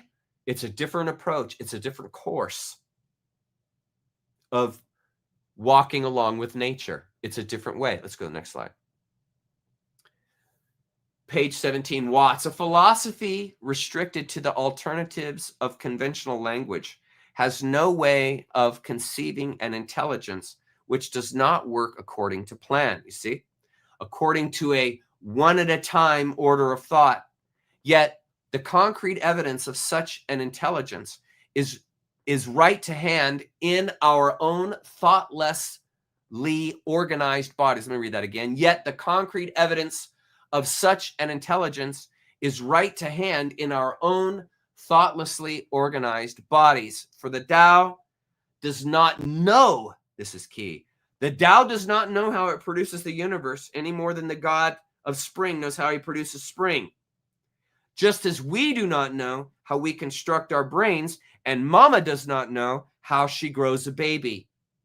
Again, nothing taught the bird to fly. Nothing taught the fish to swim. Nothing taught you creativity. Do you see? Nothing. It is. It is. Of itself so. The aspects of life that you experience that are of themselves so will freely render to you the Tao. Of itself so. You don't tell your heart how fast to beat. You don't tell your blood pressure how high to beat. You don't tell your kidneys when you're going to urinate. They just fill with urine. Wait for the clue. You're not directing any. You don't tell your immune system how to attack, what to do. It knows how to do it. It's like the person who's naturally gifted painter. The last thing you want to do is put them in front of an instructor when they're a kid. Let that stuff just come out of them. They've already got the creativity and the form in them. Let that come out. Don't hinder. Don't get in the way. This is what happens all the time in spirituality in the West. The spirituality itself gets in the way of the flow of spirit. Happens all the time because it's consumed in words. So that's what this is pointing you towards here. The intangibles are what are going to teach you appropriate behavior, love, compassion. The intangibles come out of that space. They don't come out of a book. They don't come out because you went and listened to a lecture or you went to a movie. They come out as you recognize those things already present within yourself. This is why the ego has to open, has to move out of the way of the heart so that, quote unquote, the ego can see the heart. Once the ego sees it, it's like your eyes seeing truth. Once the ego sees the heart, the ego gets out of the way. Trying without trying. The ego simply moves out of the way. You didn't tell the ego to move out of the way. It simply recognized. Your mind recognized the heart. And it got out of the way because it realizes I will interfere with that if I stand above that, try and push or turn that in any kind of way. It just is going to grow. You put the seed in the soil, you water it, you don't touch the soil anymore. You don't fidget with it. Let the seed do its thing, and it will grow a taproot and it will grow a stem automatically. You don't need to do anything. And 99% of the world is like that. It's a wonder. And that 1% are the few choices you get from time to time that move your course in life in the same way a kayaker moves his oar or her oar in the rapids. It simply is going to move you a certain direction. Probably should get closer. It'll simply move you in a certain direction, but it's not controlling the rapids. And the kayaker isn't trying to control the rapids. He's not afraid of them, and he's also not trying to control them. He is in the flow. He is not interfering. It's the same walk in life. Do not interfere with the flow. That's why knowing your energy, bringing up your energy, raising your energy, meditating is so important, because this puts you in the flow where you're not deciding anymore. It's just happening. It's coming out. Yeah? Okay. Let's go to questions. Let's see. What slide are we on? We're halfway through slide 10. Okay, let's see if you guys got any questions. Let's go to comments. Okay. How you guys doing? We got any freaks in here tonight that need to be, or any trolls that need to be excised? Okay. Hi, Malcolm. Hello. Oh, sorry, I went the wrong way. Let's go the other way. Sorry. New comments, bottom. Okay, here we are. Okay, here we are. Hi, 9mm heater. Thank you for writing your question in caps. All questions directed to me should be in caps. Being deeply aware of the ignorance of our experts is like being gaslit every day for the rest of your life. You see, it still affects me emotionally, and that's good. That means you're still sensitive, and that's good. How do I cope with this better? Awareness. Awareness. It will affect you less and less emotionally the more aware you become of the world you're in and what you and who you are. That's why Alan spent his whole career asking the question, who are you? That's why. So 9mm, if you want to lower your anxiety, if you want to lower your effects emotionally so that you're no longer reactive, remember I said nonplussed. That's the state you want to be in as a human being.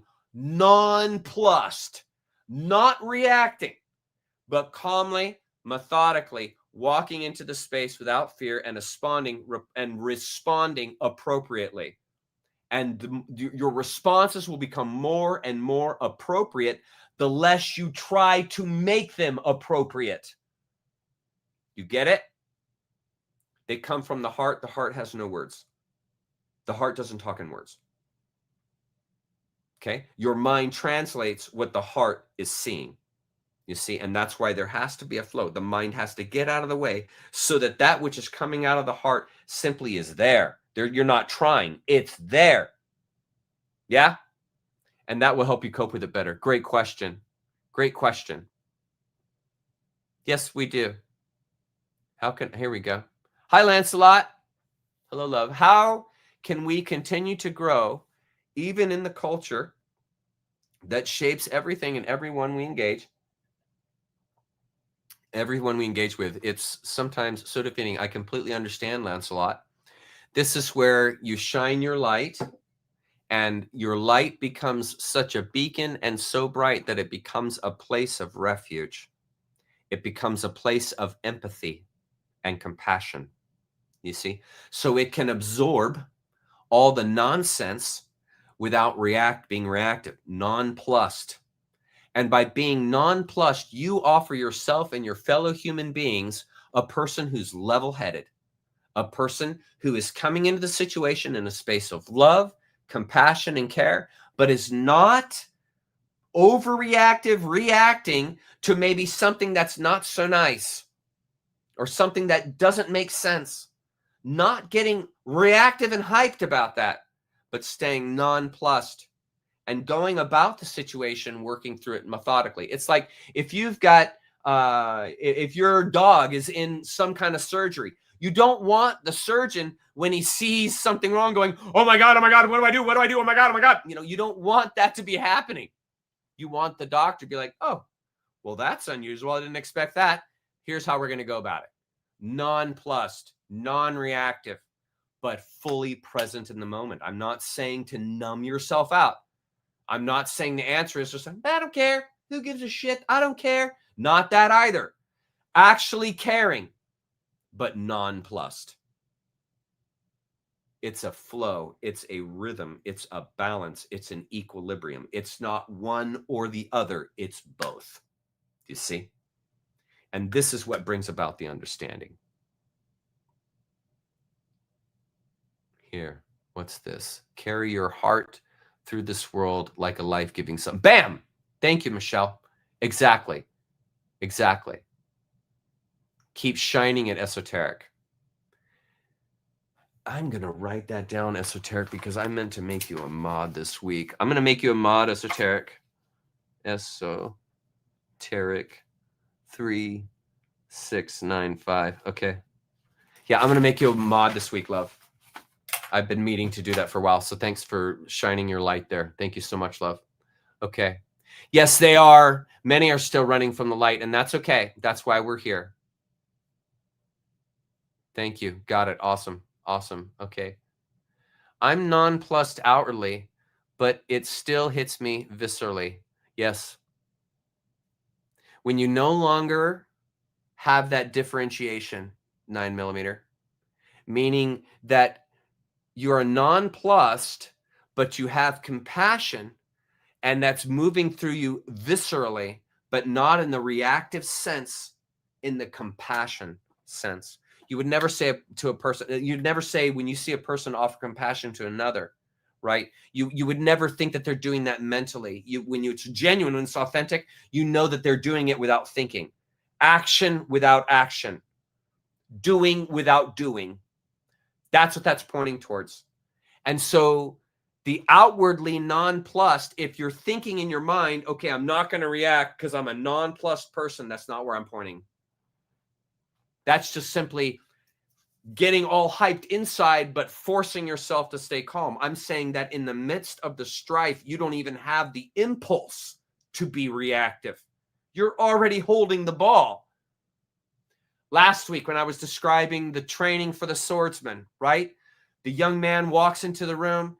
The master is hiding up in the ceiling, jumps down, lands right in front of him. The truly nonplussed individual will just simply pull their sword and ready themselves. They won't be like, oh my God, what do I do? They're not going to do that.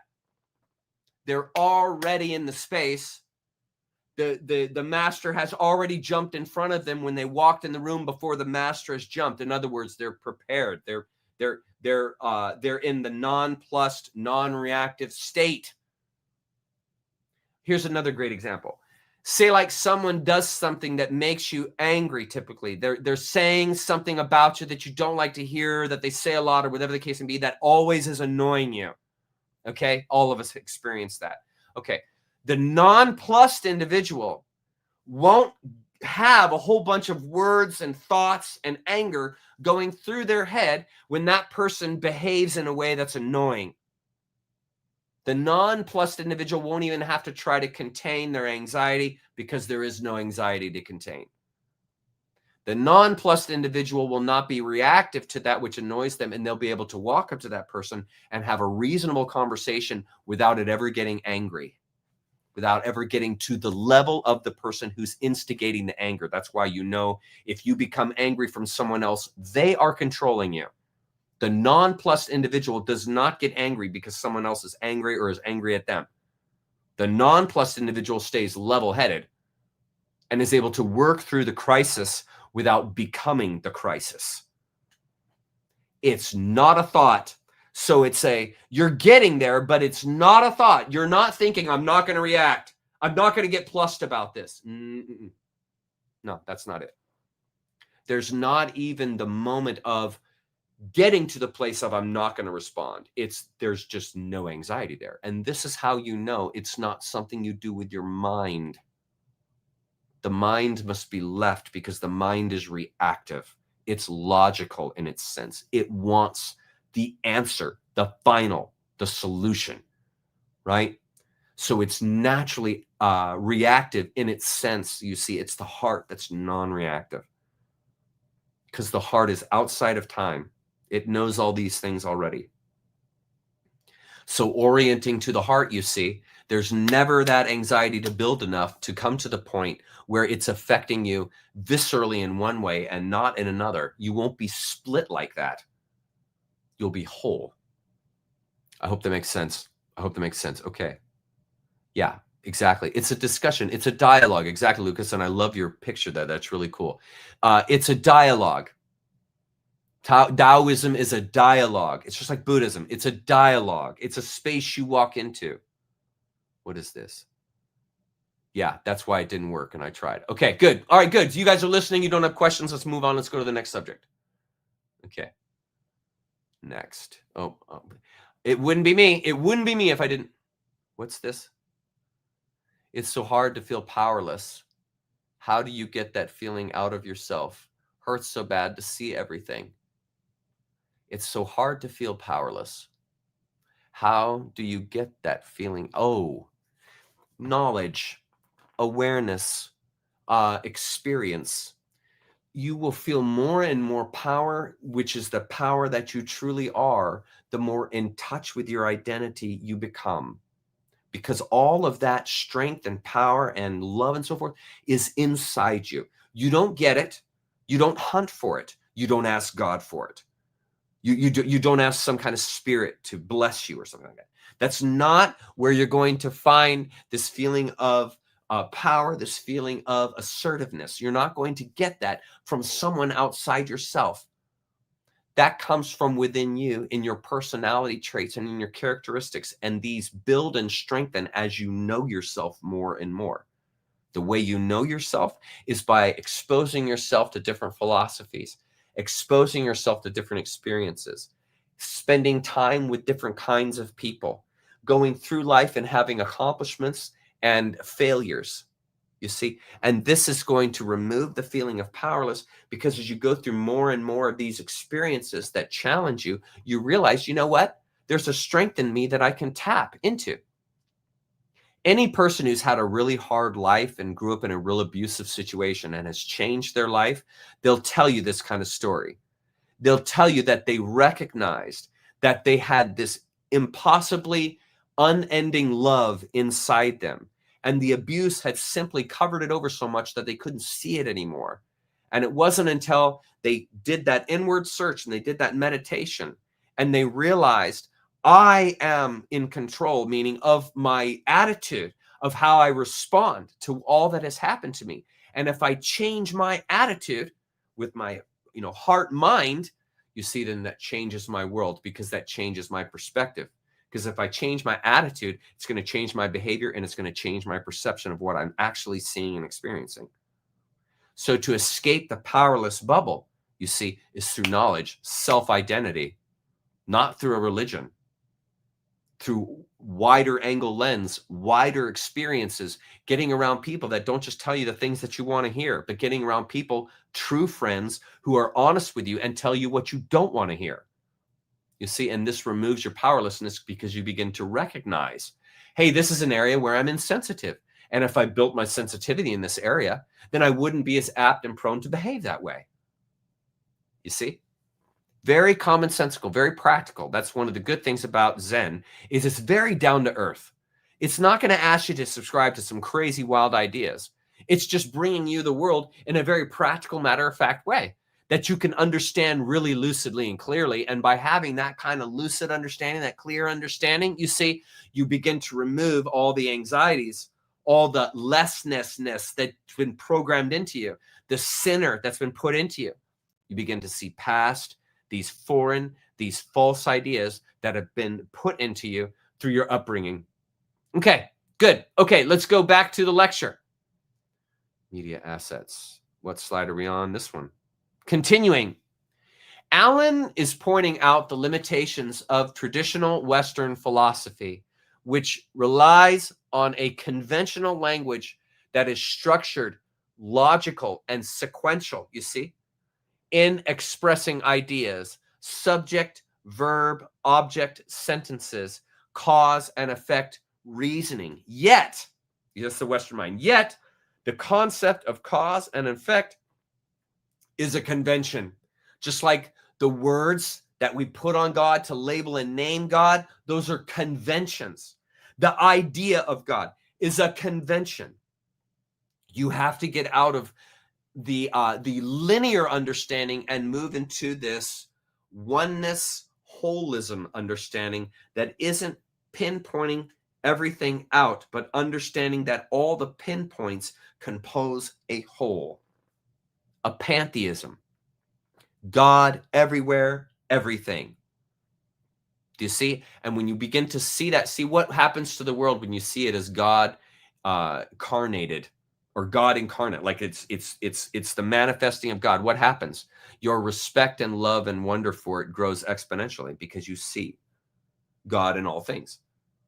How do I love my neighbor more, quote unquote, or have more patience for my neighbor? Seeing past the veil, seeing past the assumptions, right? And seeing to the heart and understanding that your neighbor's heart is the same heart that you have. It's just expressed differently in their body, attitude, the way they are. But the actual core meaning, the actual core essence of that person and you, same. That's why you're shining the sun. The core essence of the sun and exactly what that's you. There's no difference. You're in a different costume than the sun. Okay, so you're costuming that core differently. Yeah, in this dualistic reality. But are you different? Like, what is the sun? What are you? Are you different in what you are? No. No, there's no difference. There's difference in expression. There's no difference in what. You see? There's no difference in what. It's just a difference of the appearance of it. But it's still the Tao. It's still the manifesting flow in motion, in time. That's why when you die, your body stops flowing. The Tao leaves. This is just the carriage. But when the body becomes inanimate, no brain function, no heartbeat, no blood pressure, no temperature, You see that the Tao, in the sense of alive spiritually, has left the body. It's still the Tao that you're looking at, the body itself, the corpse itself, that's all part of the Tao. But this animating principle has left. And that animating principle is what is adorning all these different costumes. It's the same animating principle. It's just all in these different costumes. Okay, so continuing. They're conventions. Such language assumes that intelligence or understanding must follow a deliberate plan. You see, a step-by-step process. That's what the West is trying to find out. A deliberate plan. What's the plan, Chuck? What's the plan? When do we all awaken? What day does that happen? When does the financial system change? What's the day? What's the date? When are all the criminals, all the KM mafia people, when are they going to get arrested and put in jail and brought to the gallows? When does that happen? What day does that happen? What year does that happen? You see, that's not flow. That's not flow. That's not how the world works. It doesn't work like that. You see, those are conventions. The world is simply unfolding. We're being given the opportunity right now as a society to grow. And so that's happening. Awareness is built. I mean, you guys know this. Everyone is becoming more and more aware of the egregores that we've all been living in. Everyone is becoming more and more aware of that. And what do you see happening in the world? You see people getting more and more upset because they're seeing, wait a minute, the world isn't what I thought it was. It's something different. And you as a light bringer, it's your part of your role is to bring that light to them. That's how you affect change with an A. How you affect change with an A. Consider how we solve problems linearly. One idea leading to the next, and so on. Again, the world is not linear. It's not line by line. It's holistic. It's holism. It's naturalism. It's all at once, everywhere, all the time. You see? And nature couldn't be any other way, could it? And you're the same way. You're the same way. It's just simply a matter of how much you're aware of it. But you're the same way because you're a nature creature. Next slide. Okay. Spontaneity and intelligence without a plan. This is the critical slide, 1 of 4. This is very important. Further context, Alan is contrasting two ways of understanding intelligence here. First, and we've been doing it, conventional Western view. Intelligence is logical, planned, and sequential, like following a step-by-step recipe or thinking one thing at a time. This is shaped by language, which structures ideas linearly in the West. Subject, verb, object, sentences. In other words, a boat is sailing. Jack is running. The dog ate my sandwich. You see, it's a linear, line by line, word by word understanding. So when I say the words, a boat is sailing, just how much of a picture can you have with those words? Then if I bring you to a picture and show you, or actually take you outside and show you a boat sailing, which is going to give you more information? The linear word, when I just say to you, hey man, a boat is sailing in the lake, or when I take you outside and show you the lake where the boat is sailing, which offers you the larger perspective, that offers you the bigger picture? The picture does, the setting does, not the words. And what is scary is that we here in the West have been raised in that linear fashion, word by word, line by line, and our whole mental faculty rests on the subject, object, verb, sentence, and understanding. So when it comes to these things that are past words, that are past convention, what then happens if you're in a linear world? What you see happening right now in the West, a very deep, misguided misunderstanding. That's what you're seeing right now.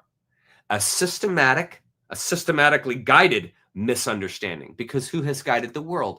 The KM. So they have systematically, meaning the authorities, the institutions in charge, have systematically set the world up, especially here in the West, to be so linearly oriented that those people cannot even cognize the idea that the world is past words, because they are completely anchored in them. Anchored in words. It's like the theologian is anchored in orthodoxy. That's where their footing and mooring is. They can't be a theologian and not have their feet buried in the concrete called orthodoxy. They have to, because that's the way the West is set up. You must become a heretic to escape that situation. You have to break the concrete. You have to break out of your beliefs. That's the only way you're going to believe or see differently, is if you leave the beliefs that have held your feet in concrete, meaning you're not going to grow up. And so the whole world has been fashioned, has been set up to lock you down into materialistic concerns, dualistic concerns, choosing a side, right? Picking a God, choosing a belief, right? And the world is set up so that by the time you answer all those questions, you've become so entangled in them, you can't escape them. And this is why Zen is so tough for a lot of you, because we're escaping those traps. Continuing, the Taoist view. Intelligence can be effortless, unplanned, and holistic, like nature unfolding without a blueprint, or baby growing in mommy's tummy, or bees pollinating a garden. Nobody taught the bees how to do this. The Tao is the way, the course, the fundamental principle underlying the universe, just as the ether, and this is a good connection, is the fundamental principle underlying the universe to the alchemist. And I've made this tie before for you guys. The ether and the Tao go hand in hand. They're not identical, but they are darn close. Because the ether is actually something to the Western mind. It's some type of visceral thing. Whereas the Tao, in the really true Eastern mind, is even past an idea called ether. But they carry out very similar roles. The ether, as you guys know, we studied this in my nature series, it self-organizes, it invigorates, it motivates, it colorizes, it brings about the world, the ether. You see, this impossible to understand essence, energy that permeates all things and is all things. So you can see very easily how the Tao and the ether are very, very similar concepts. So those of you who have had success understanding the principles of the ether and the principles of Hermeticism, you've got a leg up here, because you can take a lot of those principles that you understand from Hermeticism and you can apply them to the Tao, to Zen, because it's a similar kind of thing going on when it comes to the ether. Okay. We overlook non-planned intelligence because our language and philosophy trap us, as I just described, in rigid analytical thinking. This is why modern science has a hard time with spiritual subjects or anything that can't be typed or done in a lab. But evidence for the idea of Tao is everywhere, especially in ourselves. Empathy, love, imagination, compassion. And this is where it's very easy to see it, because you don't know where your love comes from. It just comes out of you. And it seems to like certain people more than others, you know. Your heart seems to kind of have an opinion, because you can be at a table with, in my case, 10 other gals, and my heart's going to be drawn to one of them, namely my wife. All of them are the same, meaning in their heart, they're the same. But my heart recognizes which of them are going to resonate with it. That's why oftentimes if you go to a party or something and you meet someone unexpected, all of a sudden you totally want to talk to this person, you're totally attracted to them, and you don't have any real idea why. Why them and not someone else? It's because your heart is speaking to you. You see, and the more your mind can get out of the way, like in that situation, the more quickly your heart can develop, the more quickly love will develop for that person, you see, and you're not controlling any of that. You're simply facilitating it by being in the space to experience it, like I mentioned earlier in this video, right? The mind is just giving you the access, but it's not the mind that's giving you the recognition. It's the heart that's giving you the recognition. The mind is just the access. Right? The mind's going to walk your legs, talk out of your mouth, like give you those tangibles, but the intangible, that's going to come from the heart. That's all going to come from the heart. Okay. So the Tao, pro tip, is not a God or conscious entity, a boss or a form.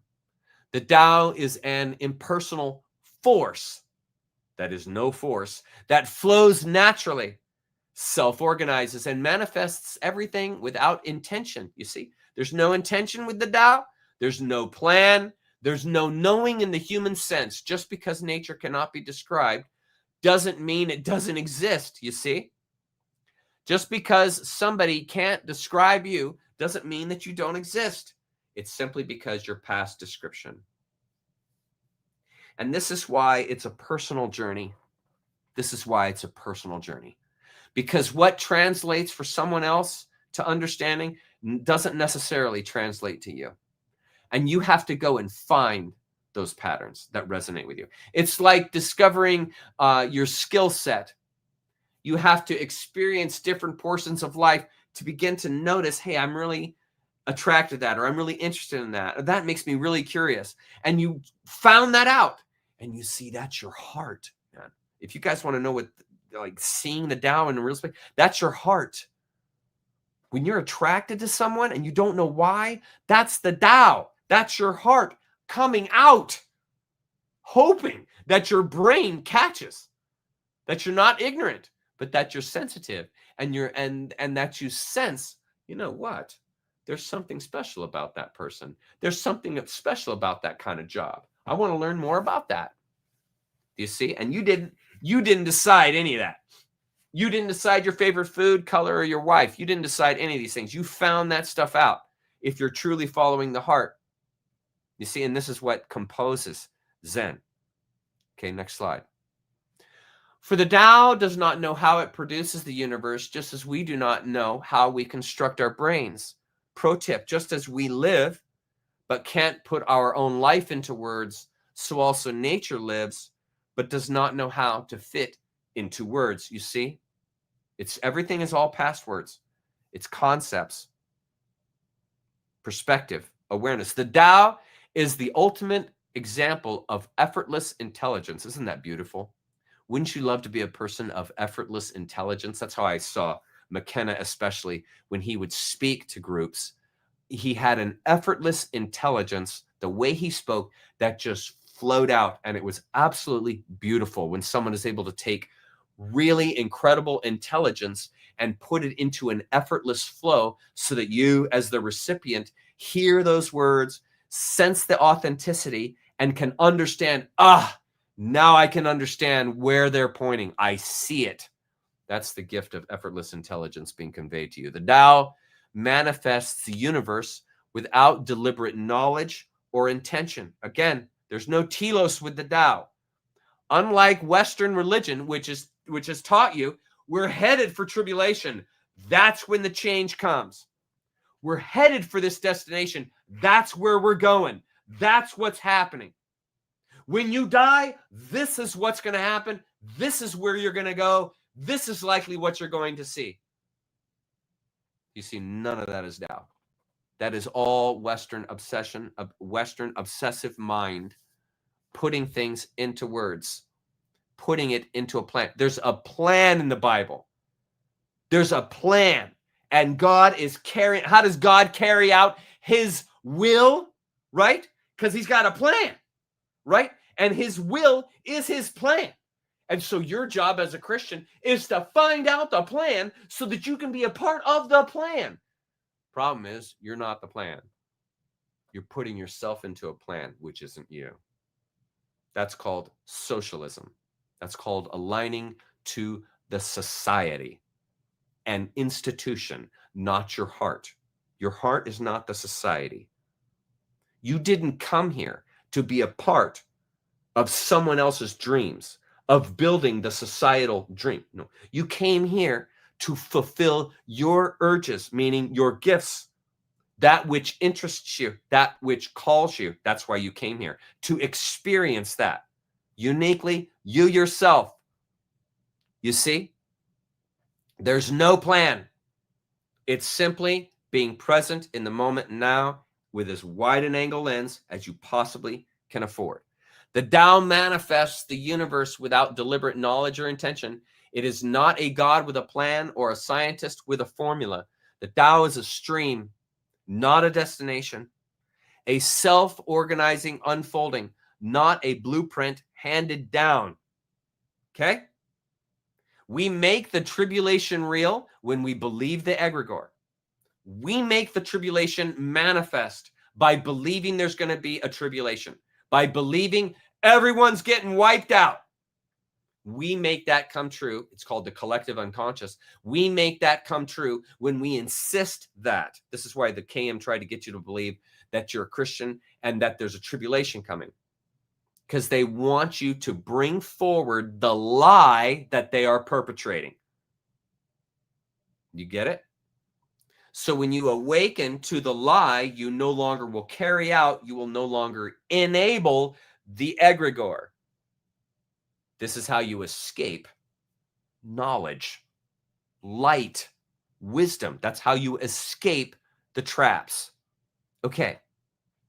We don't, now follow this. This is so freaking important. Now follow. We don't consciously know how to build our brains, digest our food, or grow our bodies. Neural development, immune function, and body growth happen automatically, just like a flower or cloud or hive develops without any plan. This is one of the toughest things for the Westerner to learn. No plan. This isn't ignorance, but a different mode of operation, intuitive, unconscious, and effective. You follow? It's Wu Wei. Non-action or effortless action, doing without doing, acting without acting. That's intuitive, unconscious, and effective. Do you follow? Deeper logic here. Stay with it. In Taoism, it is achieving without striving, intending without intending. That is called spontaneity, spontaneousness. That's the core of the Tao, the core of Zen, spontaneity. In Taoism, it is achieving without striving. See, you're not in a race. You're not here to, quote unquote, finish well, because there is no finish. You see, it's a totally different way of living. In Taoism, it is achieving without striving, intending without intending, spontaneousness. Watts is saying in the brain comment, universal, quote unquote, intelligence mirrors our biological note. Namely, both are profound, yet operate together below the level of explicit verbalized thought. In other words, if you're trying to think of it, you've lost the plot already. You see, if you're trying not to be anxious, you're already anxious. You're already in the state of anxiousness. If you're trying not to be fearful, you're already in the state of fear. You've lost the plot. If you're praying for protection, you've already lost the plot. You don't realize the power that you have. You've lost the plot. And this is how quickly the plot is lost, you see, because we have been so brainwashed. Both are profound, yet operate together below the level of explicit verbalized thought. In other words, if you're thinking, you've already missed the ball. You've already missed the game. No mind. Mushin. No mind. Get your mind out of the way. The mind is there to place you into the position and then get out of the way. It's heart territory from that point forward. Follow the heart. You see, if your house is being broken into, it's your mind, right? Sympathetic. Get the gun, get armor if you have it, get downstairs and start fighting. Right? The mind is preparing you and getting you there. But you see, it's going to be the heart that's going to be motivating you. Why? Because you love your wife and you love your kids and you're going to protect them. So your motivation isn't you. Your motivation is what is in your house with you, what you care about and love. You are secondary. Get the idea of you and your mind out. The priority is the connection, the heart, the value that is in all these other things. Protect it. You see, and so that's the role of the mind, to get you into the space. Then the heart guides the fight. This is why the swordsman wants to learn the heart before he learns the skill set of the sword. That's why the master isn't teaching him sword skills the first year he's there. He's teaching him mind skills to get rid of the mind, get rid of the anxiety, the fear. He's never going to be a good battle warrior if he's got anxiousness and fear inside. Those must be relieved first. Don't put the cart in front of the horse. You see? You see? Next slide. For the Tao does not know how it produces the universe, just as we do not know how we construct our brains. Critical slide 3 of 4. Next. Well, on the 4th slide, I'll go back to comments. Okay. All of this challenges Western views where humans or science or a deity, namely God, must maintain everything because nature has no brain, as it were. This is the way the West thinks. So a maintenance plan or a boss must be in place to ensure nature's operation. This comes out of the idea that everything is made. So you got your carpenter, you got your universal God that made, put the whole thing together, and now it has to be maintained because it doesn't self-organize. There's got to be a God there to organize everything because this is all dumb, stupid material matter that doesn't have any consequence. Ignorance will make you think that. See, it's the non-ignorant individual that knows every single cell is God, right? Everything I'm looking at is God. So my approach is not control. My approach is not maintenance. My approach isn't to be a boss, right? The appropriate approach is to allow it to grow.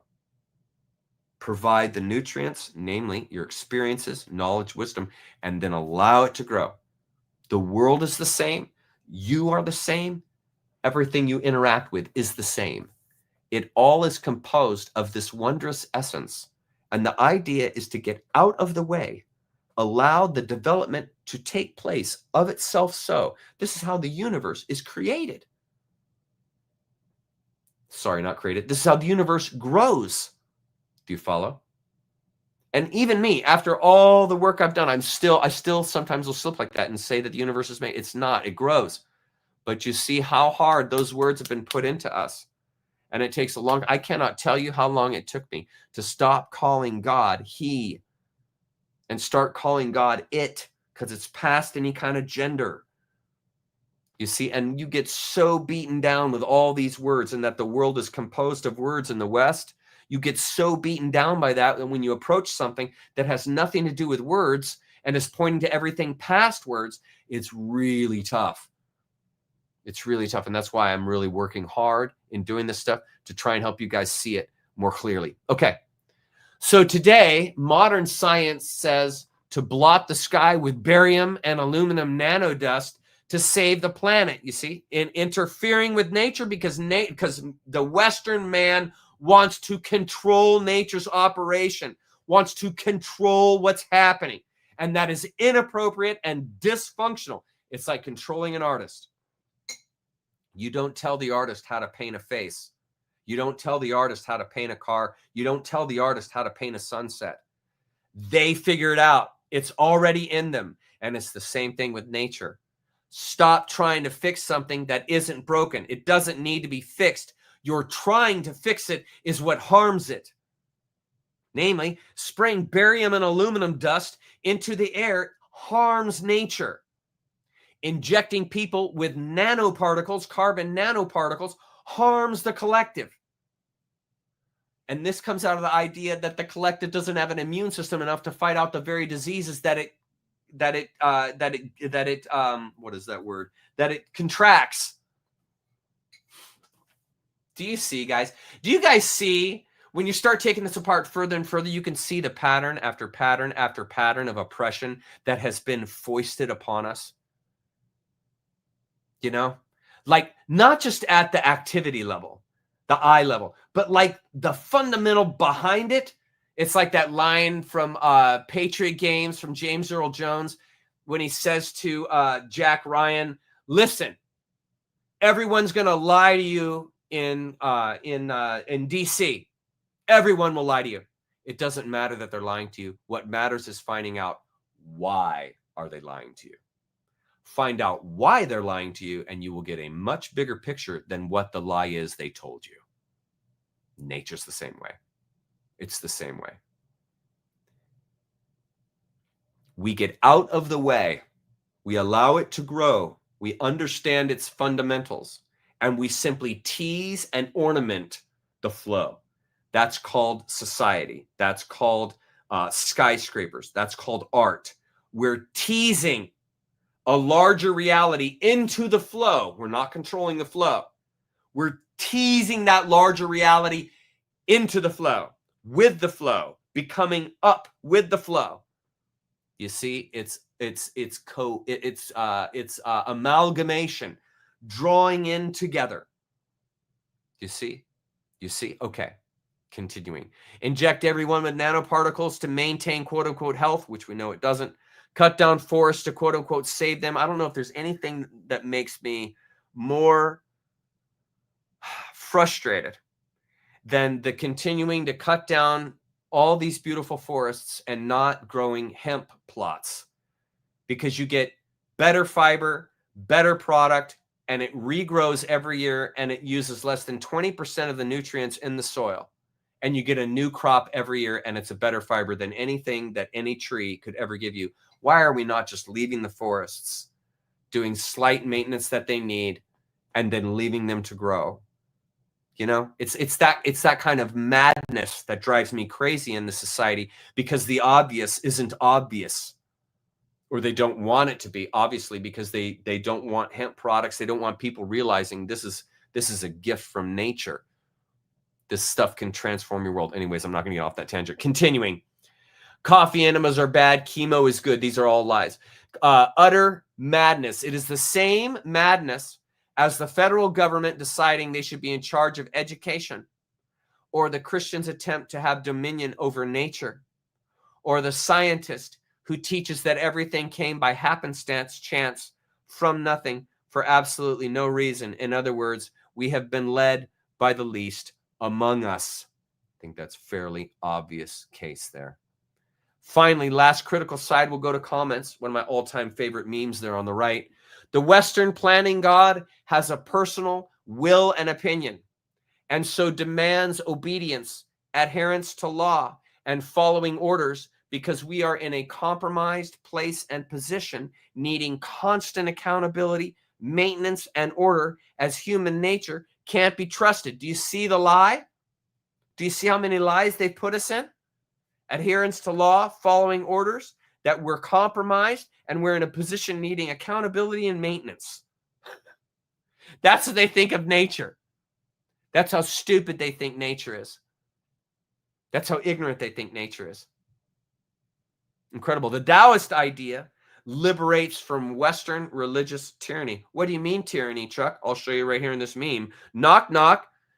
Who's there? It's Jesus. Let me in. Why should I let you in? I have to save you. There it is. I have to save you. Something's wrong with you. You're broken. You need to be saved. You need to be forgiven. Something's wrong with you. I have to save you.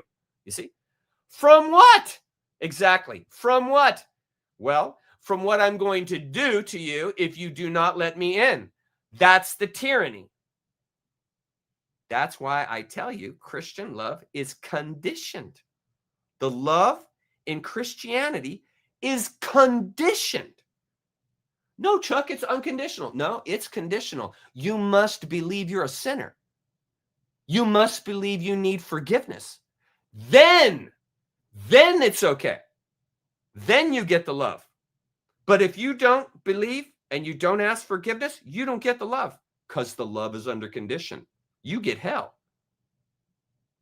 You see? It's conditional.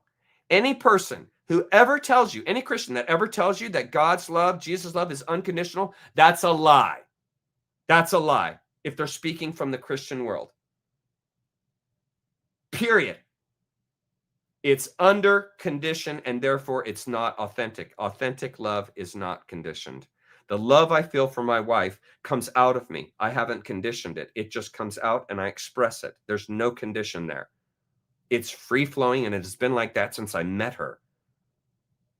That's authenticity. That's truth. But when you have a belief system that comes to you and says you have to think this way, you have to believe that you're a sinner, you have to believe that you have to be forgiven, you must have forgiveness, and that if you don't believe these things, you will be eternally separated from God, the source of love. You'll be eternally separated. You don't get the love because you didn't follow into the condition. You didn't follow the condition. You're out. Folks, that's not love. Plain as day. That is not love. That's not love. It's condition. Condition isn't love. Plain as day. One of the easiest ways to get out of Christianity is understanding its love is conditional. Trusting nature, trusting the heart, disentangling from the self, enjoying the illusion for what it is not, and blending into the course of nature like a reed bending with the wind. This is the appropriate approach. That's the kayaker in the rapids. That's the appropriate approach. I'm just blending with the rapids. I'm flowing. I'm not complaining, not yelling, can these rapids stop? Get rid of this stuff. Calm the waters, Jesus. No, I'm not complaining. I'm amalgamating to the situation as it is. No denial, no numbing, all in, full send, fully present and in the moment, not denying and not running, no fear, no anxiety. You see, this is the appropriate approach. How do I get to that space? Let go. Stop holding. Stop clutching. Stop demanding. Stop requiring that nature behave in a certain way, be a certain way. Because somehow you're something on a stick, you're entitled. God set you apart. You're the special creation. It's all about you. That teaches you narcissism. You see, there are many catches in this little gig called Christianity. Okay, so now moving to questions. Let's go to comments. Okay. This is a good question. Chuck, what does your father do for a living? Thank you. He wouldn't be at Stonebriar, would he? You're playing with me. My father's a pastor, and he's at a church called Stonebriar Community Church. He's a very gifted man. I'm sorry, he's retired now. He's no longer the pastor of Stonebriar. He is retired. He retired a couple years ago for reasons I won't get into. Okay, let's go to the bottom on new comments. I'm at the bottom. If you want to comment, you have a question for me, please put it on all caps. Thank you, Tim. Thanks, buddy. I appreciate the encouragement. I really do appreciate the encouragement. Let's see what 9mm has to say. I always ask Christians, how do you know you're believing correctly? So you see, because this is good.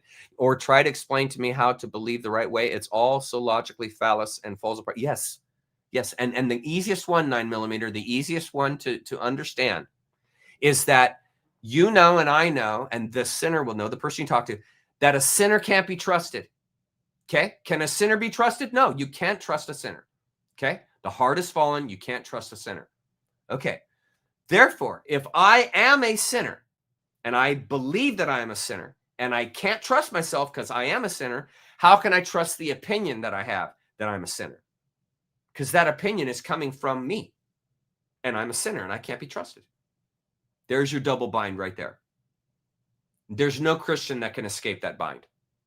And sometimes when they see that double bind, that jolts them out of being a believer. Like they realize, wait a minute. So logically, I can't trust myself that I'm a sinner. I can't trust that opinion because I see myself as a sinner. So how am I going to start to trust myself? I have to see myself not as a sinner. In other words, that sin doesn't exist. In other words, that I'm not a sinner. And then I can trust my opinion that I'm not a sinner, right? Because I'm not a sinner. Because I can be trusted. You see, but there's such a negative Nelly way that the West goes about identity. And since the West loves to call people sinners and loves to say everybody's fallen, they love to have the comment like, well, if you're going to deny sin and all that, well, then you're just going to become a terrible rapist. God isn't going to be able to love you. You have no forgiveness. You're just going to become this horrible, terrible person that goes and persecutes and harms the world. Because everybody in the West has been taught that that's what happens to a person when they don't have Jesus. And it's a lie. It's a bold-faced lie. It's self-identity that will keep you, that will bring about appropriate behavior. Realizing the value of others and the value of yourself and the value of the world in and of itself.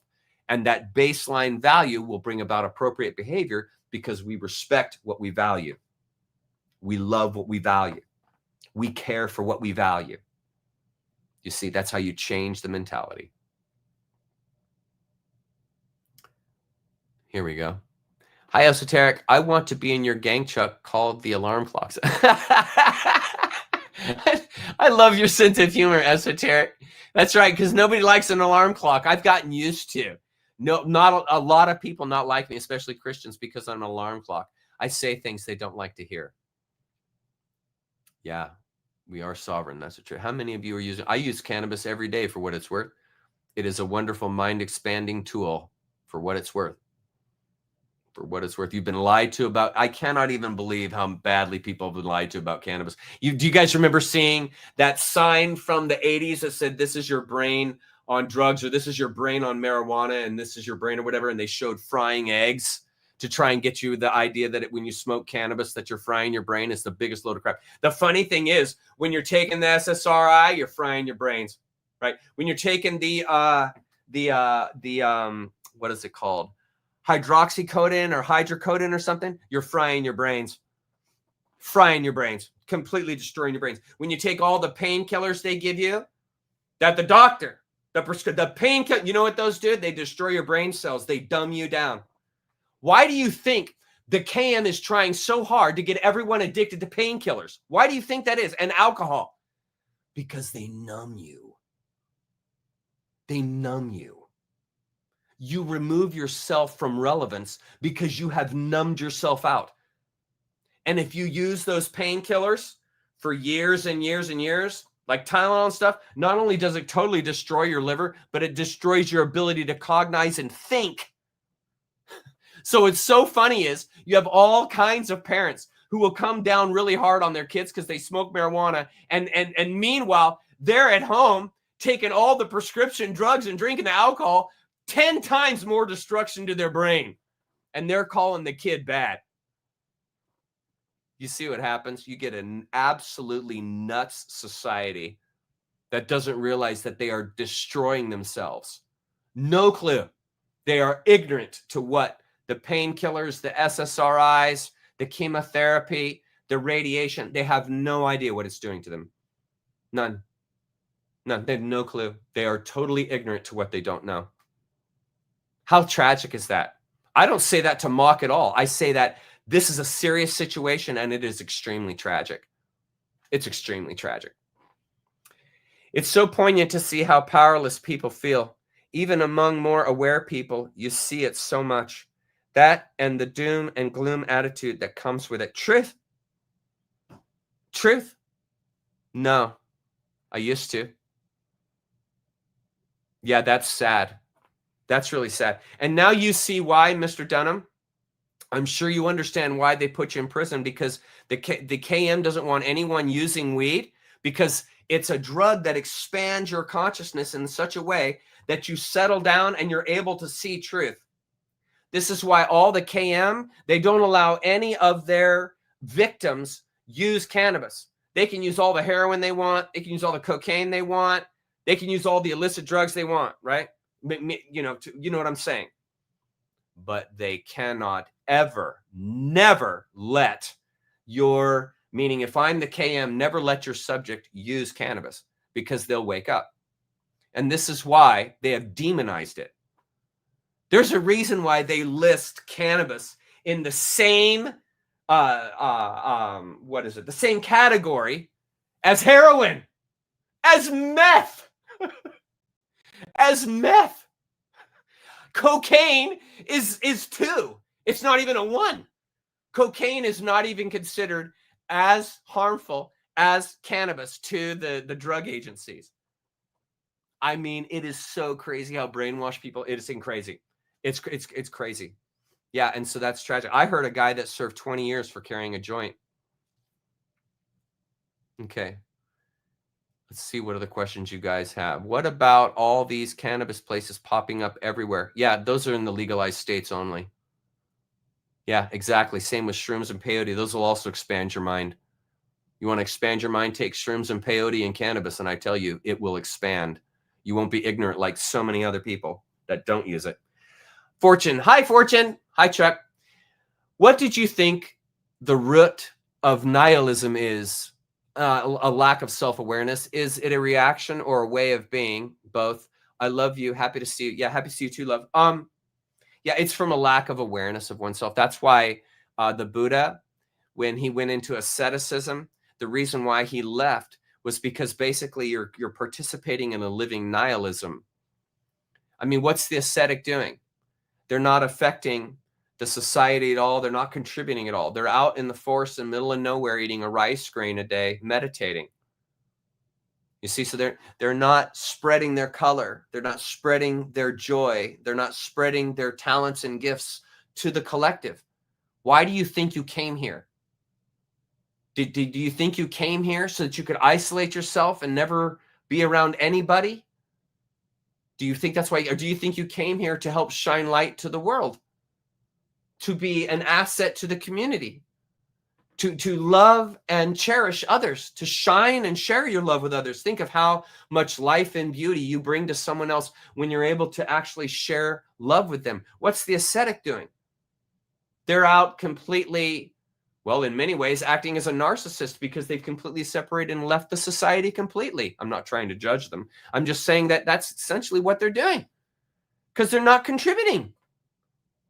And so nihilism is this idea that, you basically have nothing to contribute. It's just nothing, it has any meaning. Nothing has any substance. Everything is illusion and dream. So check out.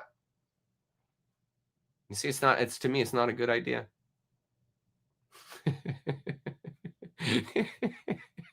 Very true. Very true. In many ways, it's very true. Okay. Yeah, very true. I 100% agree with this. I 100% agree with this. 100%. Okay. Hey, Chuck, any thoughts on the French Lilith parade last week? No thoughts on that at all. You don't live with as many boundaries as other men do. That's very true. That's very true. I'm a very hard on my sleeve, very open person. I don't fake it well at all. I'm a horrible liar.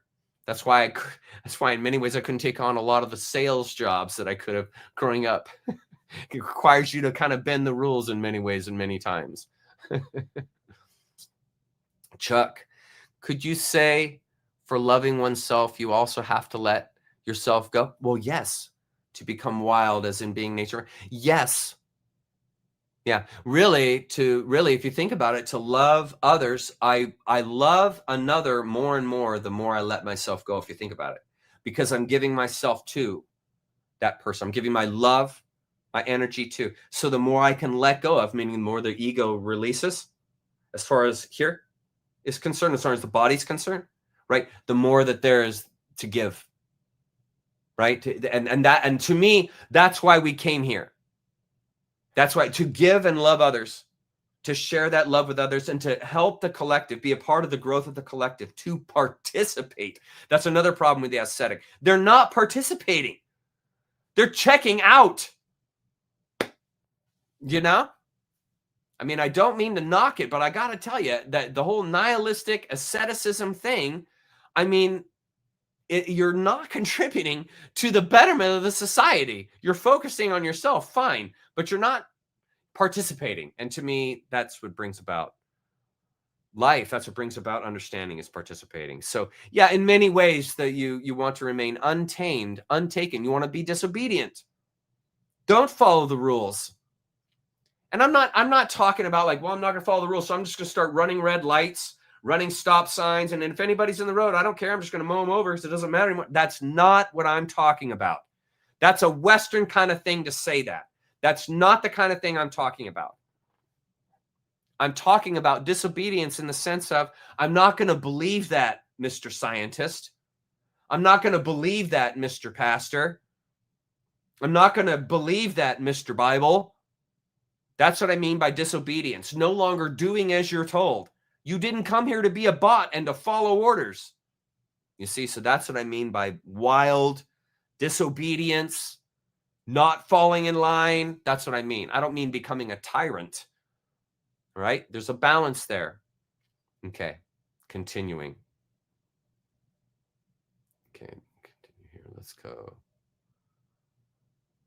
Men live with boundaries to protect the people and the things they love. This is a kind of loyalty. There's nothing wrong with that. There's nothing wrong with that. This is good. I like this here. Okay. I don't like the term surrender.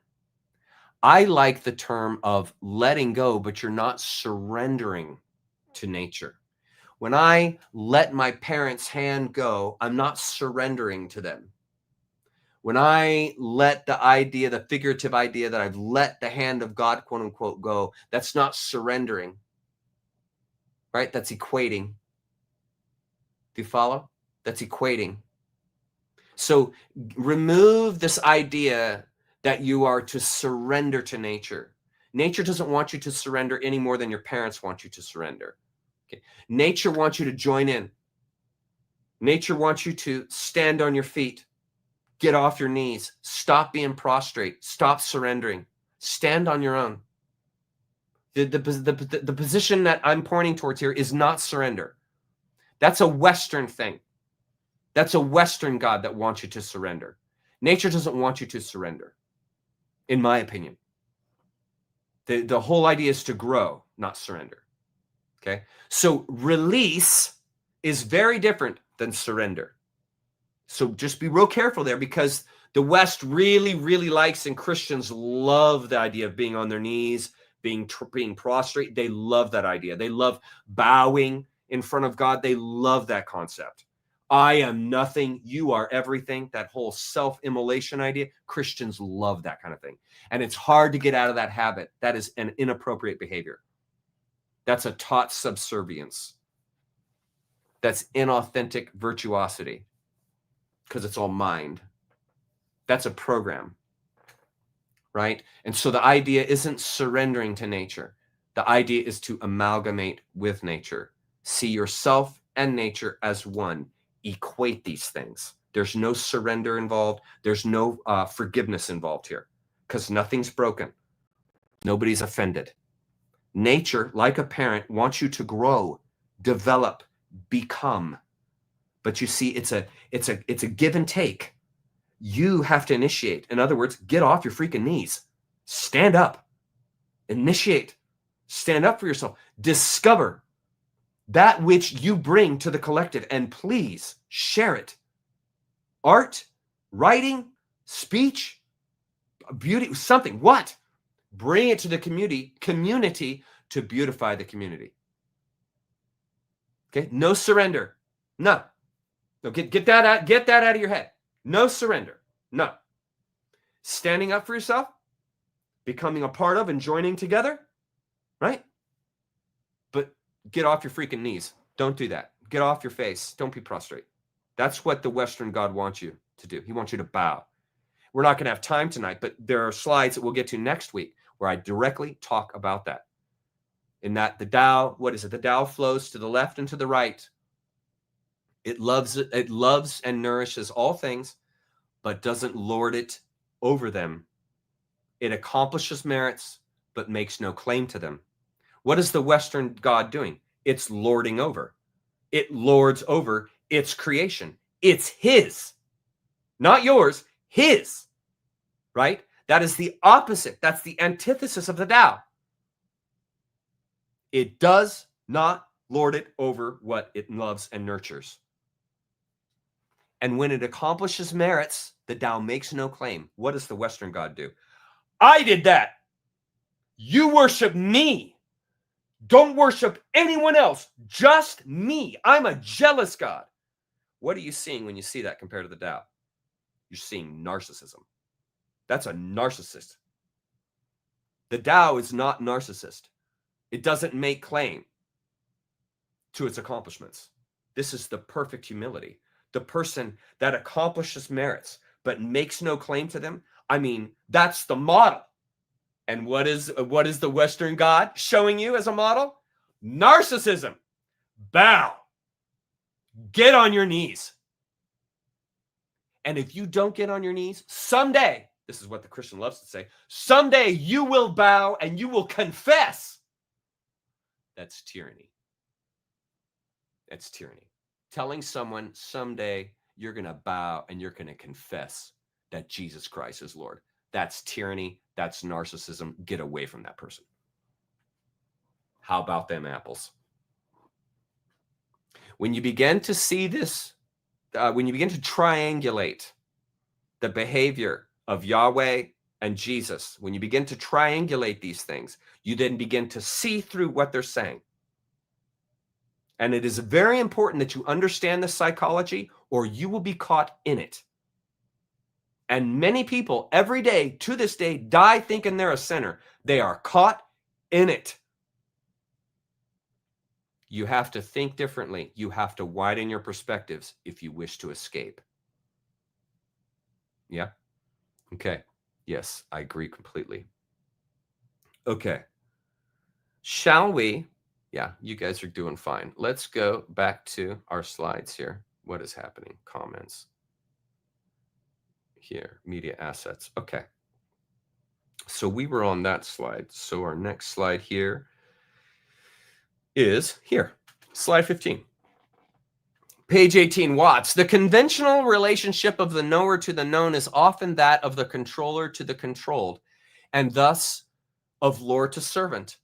Thus, whereas God is the master of the universe, since he knows about it all, he knows. You see what it's saying? Our God reigns. Remember you guys singing that in church? Our God reigns. Our God is the one true God. Remember singing that in church? You see? Understand then the relationship of the Tao to what it produces, it being the Western God, is quite otherwise. Now, compare and contrast, as I just outlined to you, the great Tao flows everywhere to the left and to the right.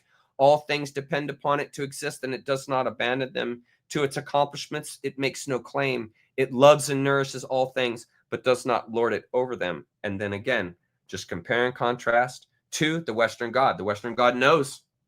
He knows it lords over others. You will be held accountable, pal, or you're going to pay. Right? Right? You have to believe this way. Your name must be in the book of life, or you're going to hell. You see, this is not the behavior of the Tao. That's the behavior of a narcissistic Western God. That's who that is. And you guys know from our study in astrotheology, I showed you the origins. I showed you why Yahweh is like that. I showed you how all this got written into all those ancient documents and all the Baal worship and all that stuff. I showed you guys the psychological models exactly to why we would end up here in the West like this. It's a pronounced inawareness of what a human being is, what the world is. It's a pronounced inawareness. And that's why 2,000 years later, we are still thinking the same way. We're still thinking the same way they thought in Bible times. Times are changing. Times are changing, and we're at the forefront of that. Next slide. In the usual Western conception, God is also self-knowing, transparent through and through to his own understanding, the image of what man would like to be, is it not? The conscious ruler and controller, the absolute dictator of his own mind and body, right? That's what the Christian wants, to control their mind and body so that they don't sin, right? I remember doing that my whole life. But in contrast with this, the Tao is through and through mysterious and dark. Hiswan. As a Zen Buddhist said of it in later times, there is one thing. Above, it supports heaven. Below, it upholds the earth. It is black like lacquer. I like that term. It is black like lacquer, always actively functioning. Hiswan is, of course, a metaphorical darkness, not the darkness of night. Got it? Not the darkness of night, of black as opposed to white. That's not it. That's not it. But the sheer, follow, the sheer inconceivability which confronts the mind when it tries to remember the time before birth or to penetrate its own depths. Do you see? Sorry, I didn't mean to skip. Do you see? This isn't darkness in the sense of evil. This is darkness in the sense of unknown. And what do we know from our study in alchemy? The unknown is its opportunity. What do we know from my logo here? Here, right here, my logo. Opportunity. Opportunity. All the little parallelograms you see and squares that are colored and the ones that are dark and uncolored, that's opportunity. That's the void manifesting. That's what that is in my logo. It's pointing to the same space. It's not darkness in the sense of evil. It's darkness in the sense of unknown. And there's a huge, huge chasm of difference than thinking that there's a dark side of you that's evil, whereas there's a dark side of you that's unknown.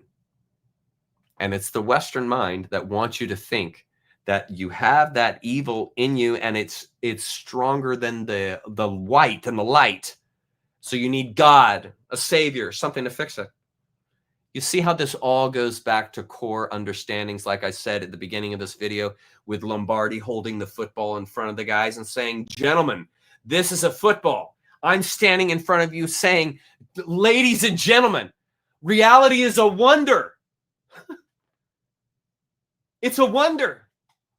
Stop trying to pin it down. Stop trying to say that it's all evil or all good. Stop picking sides. Stop trying to differentiate. Allow these things to flow and blend together. This will make you the non-reactive, the nonplussed individual, which is what you want. The one that can maintain Mr. Cool, Mrs. Cool, level-headed, consistent, right there. When a happy event happens, totally happy. When a sad event happens, totally sad, but taken by neither. Taken by neither. Fully get there, fully engaged, full send, that whole thing. Sorry, I got something in my eye. Fully engaged, full send, all that, but not entangled. Able to have the memory and walk away from it without looking back, without all kinds of regrets. Release. That's what I'm describing. Release. This is the way to the non-anxious life. Release. Nonplussed. Mr. Cool. Totally engaged. Not numbed out. Fully there and fully present. Right? Does this make sense? Let's go to comments to see what you guys say.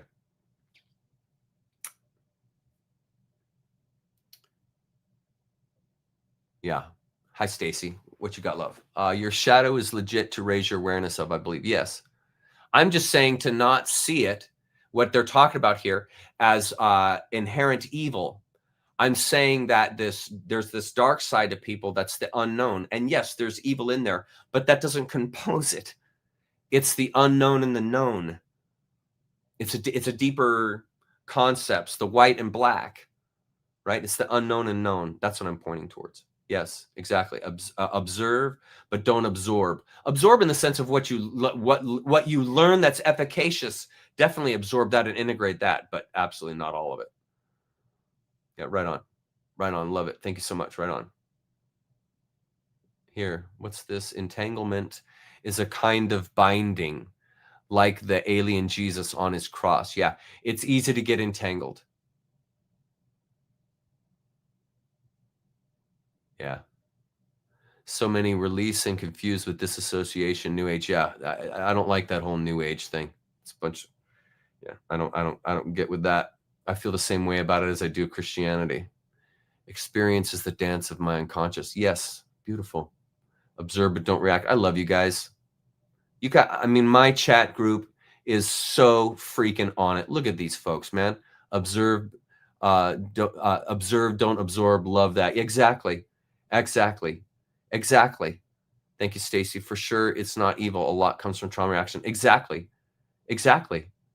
This allow yourself to be human. I mean, really, we have learned for so long in the West to dislike ourselves. Really, to think that we're a problem. Like, man, there's something's got to be fixed here, man. Like, there's something wrong with me. We've been really taught to think that here in the West, and it's not true. It's a perspective issue. It's not a flaw. You're not flawed. It's not a flaw issue. It's a perspective. You think you're flawed. You're not. You're not. You're not sinful. You're not going to hell.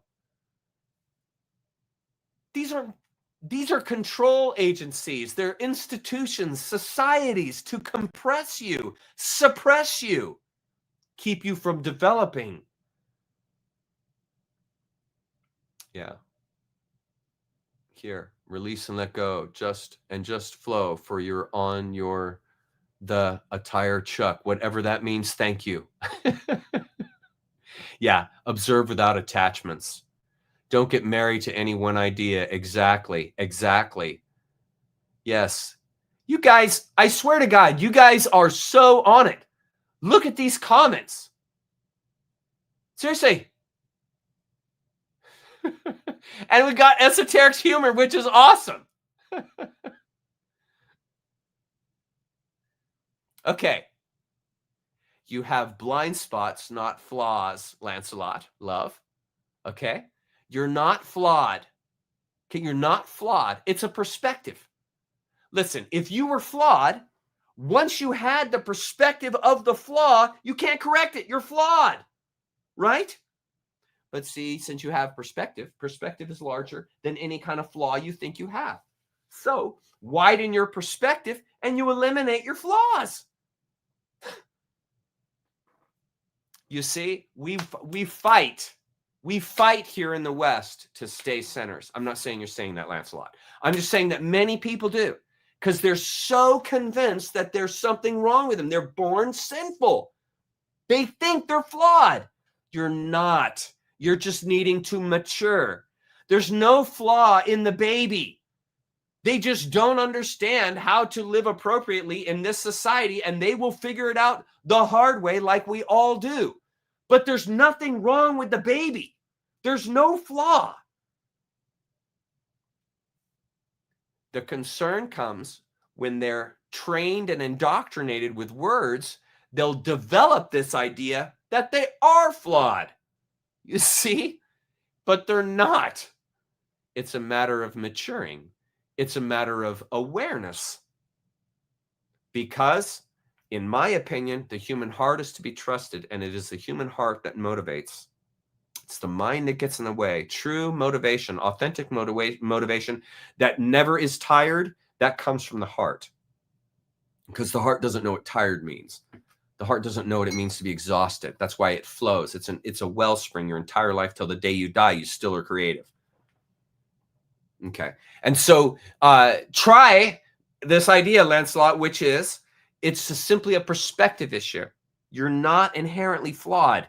It's a perspective issue, because once you know the areas where you need to improve, the areas where you are inappropriately behaving, right? Well, then you can begin to behave appropriately, the larger perspective. Well, there's no flaw you're dealing with. It's a perspective issue. I think you get the point. Yeah.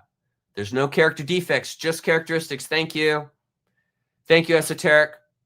I know they don't. And the reason they don't love themselves, Tim, in my opinion, is because they don't know who they are. If you realize the miracle and wonder that you are, it would be very easy to love yourself, because you would see these beautiful characteristics that you bring into the world that no one else can bring into the world but you. You have interests, you have curiosities that are unique to you. Pursue them, grow them, perfect them, master them, and then share those things with the world. And I'm telling you, you will watch the world become beautiful in front of your eyes, and you will be the beginning instigator of that beauty. Especially if, like, you're really good playing an instrument, you can bring an entire crowd into a state of wonder in one song. That's power. And every single person has that in us.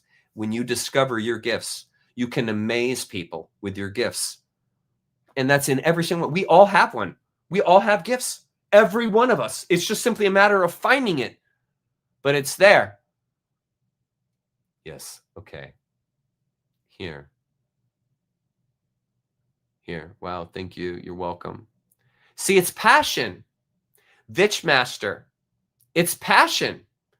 If I were yelling in anger, that would be one thing, but I'm yelling at times in passion. It's a good idea in life, for what it's worth, Vitchmaster. It's a good idea in life to allow people to be passionate without assuming that they're angry or assuming that they're trying to oppress. Some people just feel very strongly about certain ways, about the life in the world, and it comes out as passion. And if they didn't have that passion, they'd be boring. Do you see? So it's just a matter of widening your tolerance perspective, and then it's cool. Yeah, no action is an action. Exactly. Yes, exactly. Thank you. Marlos, you are exactly right. You are exactly right. We are divine, Stacy. I'm right there with you, love. I completely understand and agree with that. Yes. They told us we were flawed from birth. It was exactly. You got it. Here we are. Chuck, you live in my mind rent-free, babe. Nice. Reality bats last. Nice. What a great comment. Yes, I've seen a few. You should see a few of Alan's talks. You just need to widen your perspective, Vitch, and allow people to show some passion, and you'll be fine. You won't have this anxiety when people raise their voice. All good. I was shown, hi, Mandy. I was shown by spirit guides that I was born innocent by making me really surprised that lying was possible until another child showed me how. Yeah, exactly. That same idea, Mandy. Exactly that same idea. People make mistakes. It's what you learn from them that helps you. Exactly. Step by step, sometimes one step back. Exactly. That's why I've said to you guys so many times, it's a really bad idea to label your misdeeds as sin, because that puts this eternal onus on it. If you label your misdeeds as, you know what, I made a mistake, or you know what, I made a poor choice, I'm going to learn from that. I'm going to grow from that. Well, then your mistake now has become your asset. In other words, you don't need to be forgiven. The mistake is your asset. So it's holding you down thinking that you need forgiveness. The point is, obviously, if someone harms you, to forgive them. But the point is to not hold that entitled forgiveness in yourself, because then that's what causes you to look outside yourself for understanding. Do you see? It's real important not to label your misdeeds or your mistakes, or whatever, as sin. They're not. There's no such thing as sin. There's no such thing. They are highly rebellious in the sense of identifying as the world says, but they are absolutely in their center. A passionate person is in their center most, in my opinion. That's just my opinion. So when you see a person sharing their passion, they're most in their center, in my opinion. Yes, you are perfect as you are. Exactly. You don't need to be fixed, King. Do you think there's a reason people of action assume everyone should be like them? Narcissism and self-consumption. Yes, I think you can. Embrace the 5 elements of life. So intriguing. It's so intriguing. Yes, exactly. I agree wholeheartedly. Here. Okay. Chuck, how about if surrender comes from a pure heart, true love? I was never a Christian or any of that religion. Okay. So your question is, how about if surrender comes from a pure heart, true love? Yeah. If you were married, do you want your spouse to surrender to you? I wouldn't want my spouse to surrender to me. It's the wrong shape for what you're talking about here. Respect comes from a pure heart. Appreciation comes from a pure heart. And if I have respect and appreciation, right, I am in some ways surrendering in a certain perspective, but not in another. And so it's more fitting to consider it from that perspective rather than the one from surrender. You see, if there's a give up that's tied to the word surrender that I don't like, because if I mean, in other words, I don't surrender myself to become enlightened. The Buddha did not surrender under the Bodhi tree. That's not what brought about enlightenment, right? He coalesced with nature. Well, that's not surrender, right? That's aligning to, that's becoming one with, it's not surrender. Yeah. And so just think about that. I'm not trying to tell you how to think. I'm just saying, try to think of another word rather than surrender, surrendering to nature. I think in my advertisement, I had the word surrender for this week's show in one of the slides, and I've since changed it for this very reason. If you go back to my ad I ran on X for tonight's show, one of the slides says surrender to nature, and I've since changed that because it's not the right word. I gave it a lot of thought, and I'm like, no, it's not a surrender thing. That's not correct because it's not a give up. Good. I'm glad you never did. Yeah, exactly. Thank you, PW Collins. Welcome back. Glad to see you here again. Yeah, exactly. Here we are. Hi, Susie. Lovely falling into this live stream. Isn't it awesome? My chat room is the best room in the world. My chat room is awesome. It's filled with all kinds of awesome people that understand these things. Okay, thanks for validation. I didn't embrace any one religious cult. Good for you. Good for you, Susie. I'm very proud of you. I didn't embrace any one religious cult, but felt the effects of nihilistic embracing capitalism versus life as vehicle for good. Interesting. A nihilistic embracing capitalism versus life. What an amazing concept. You should come to our Zoom meeting and explain that further, Susie. Yeah. Letting go. So is not coalescing the process of letting go? Isn't coalescing into the stream the process of letting go? Because how do I flow into the stream? I let go of the shore. I let go of the anchor. I let go of the boat. Okay? So I'm letting go. In other words, I'm letting my wants, my needs, my desires, what I like, those are all ego things. So I let those go when I move into the stream of consciousness, right? And then I'm now a part of the collective.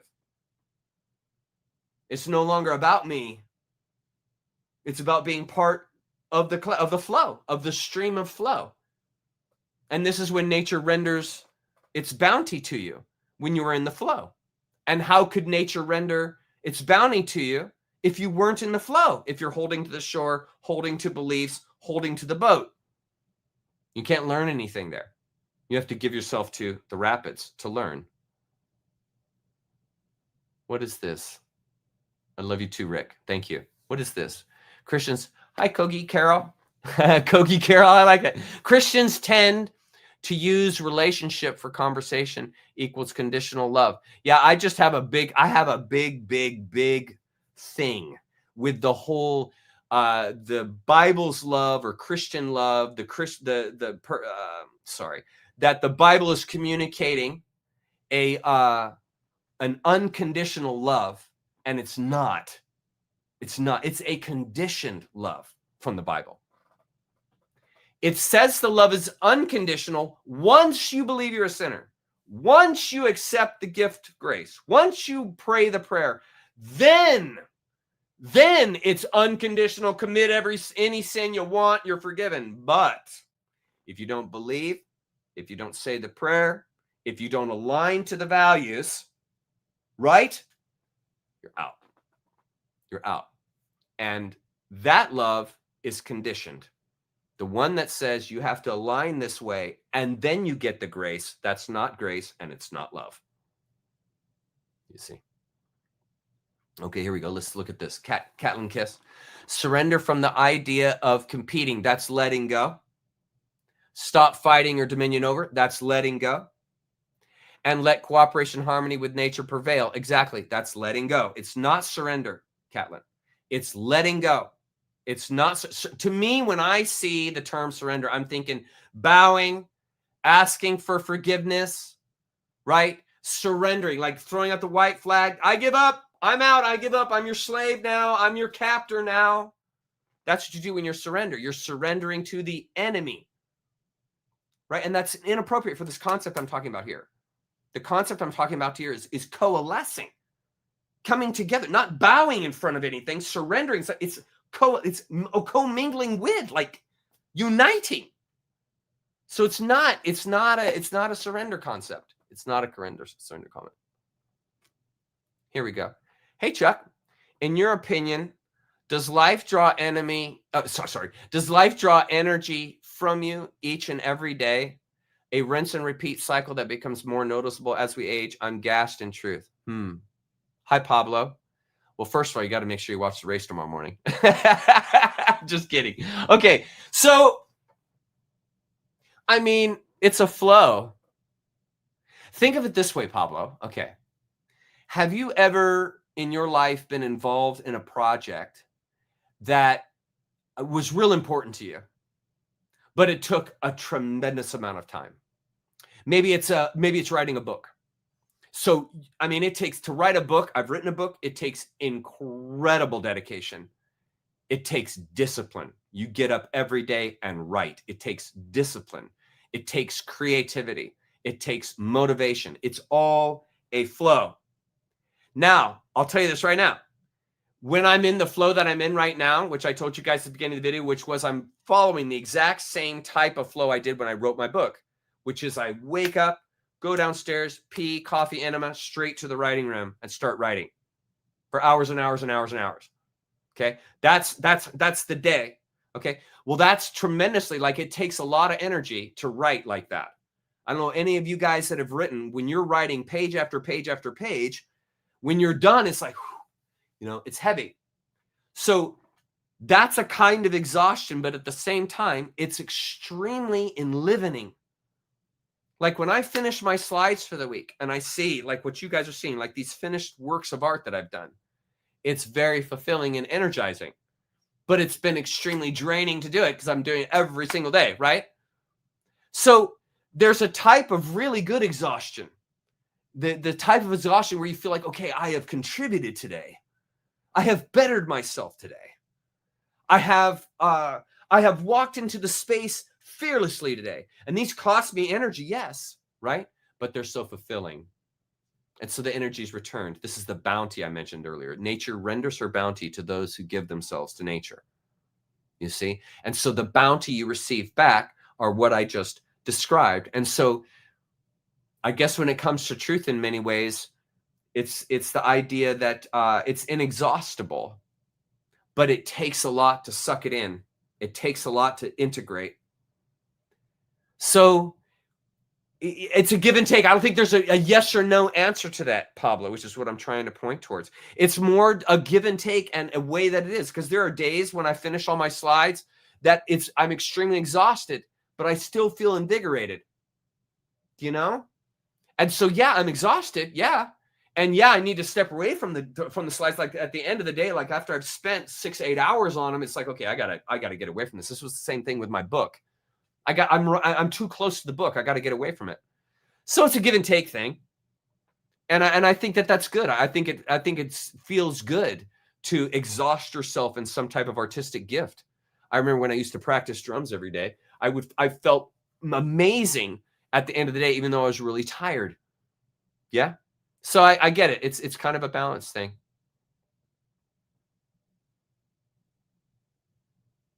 Yeah. Good call there, Stacy. I remember your story a few months back talking about how much your father was a brilliant writer. He is. I'll tell you guys a story. Oh my goodness, it's 7:45. Okay, we'll finish out with chat. I'll finish the slides next week. Okay. So what happened was my dad was such a prolific writer when he was in the height of his career, from about 1980 until 2000. 2010 was really when my dad was really at the peak writing. He was writing 2 and 3 books a year. One year I went on, let's see, it was Easter, and we had Easter vacation. And so I decided that I was going to swim in the pool all day. My house, or my dad bought a pool in the 70s. And so we had this great pool in the yard. And so I would oftentimes, as a young kid, elementary school and stuff, I would just spend the entire summer in the pool. Okay, so one year, Dad decided to stay home during Easter vacation. He didn't stay home to vacation. He stayed home to write. And he wrote the entire book. I think it was For Those Who Hurt. No. Sorry, hang on. Hand Me Another Brick. That was it. Improving Your Serve. He wrote, I mean, it's a probably 450-page book. He wrote the entire book in 1 week, longhand. My dad. The entire book. I remember going in and saying, let me see some of what you've written. And he used to write on these yellow legal folders that were like extra long, like they use with lawyers and stuff, where they have those extra long sheets of paper. Okay, he used to write on those legal documents. And he would handwrite. I'm not kidding. Oh, he's left-handed. He would handwrite the entire book. And it would be a stack of paper. It would be like that big. And filled. Okay, now see, when I wrote a book, I would write a few pages one day, let's say. Well, I'd go back the next day and I'd make edits. This was normal. And so then after I had made the edits, I would then continue in that mind flow, continuing the thought of writing my book. And so that was my routine. I would come in the morning. I would see what I'd written the day before. I would read back through it. I would then edit it how I wished it to be, or we know how it's different or whatever, because every day your opinion changes. And so it's like a painting. You just continue painting. And then I would just keep writing after I finished the edits. Freaking Dad, I go through and there's no crossouts. There's no edits. He took the material that he wrote longhand by pen onto paper, and he would hand stacks of these papers to his secretary, and she would transcribe it to computer, because my dad, him and computers don't mix. He's old school. He likes pen and paper. That's how prolific my dad was. I said to him, do you have the chapters in your head? And he would say, oh yeah, when I start a book, I have every chapter already in my head, and I know all the points that I'm going to make for each chapter already in my head. And it's just simply a matter of writing it down. He finished, I think he wrote over 125 original books in his life. Yeah, he's a prolific writer, my father. Yeah, exactly. Hard work, but gratifying. Yes, exactly. Yes, it is. Love is unconditional acceptance. That's exactly right. That's exactly right. Previous actions.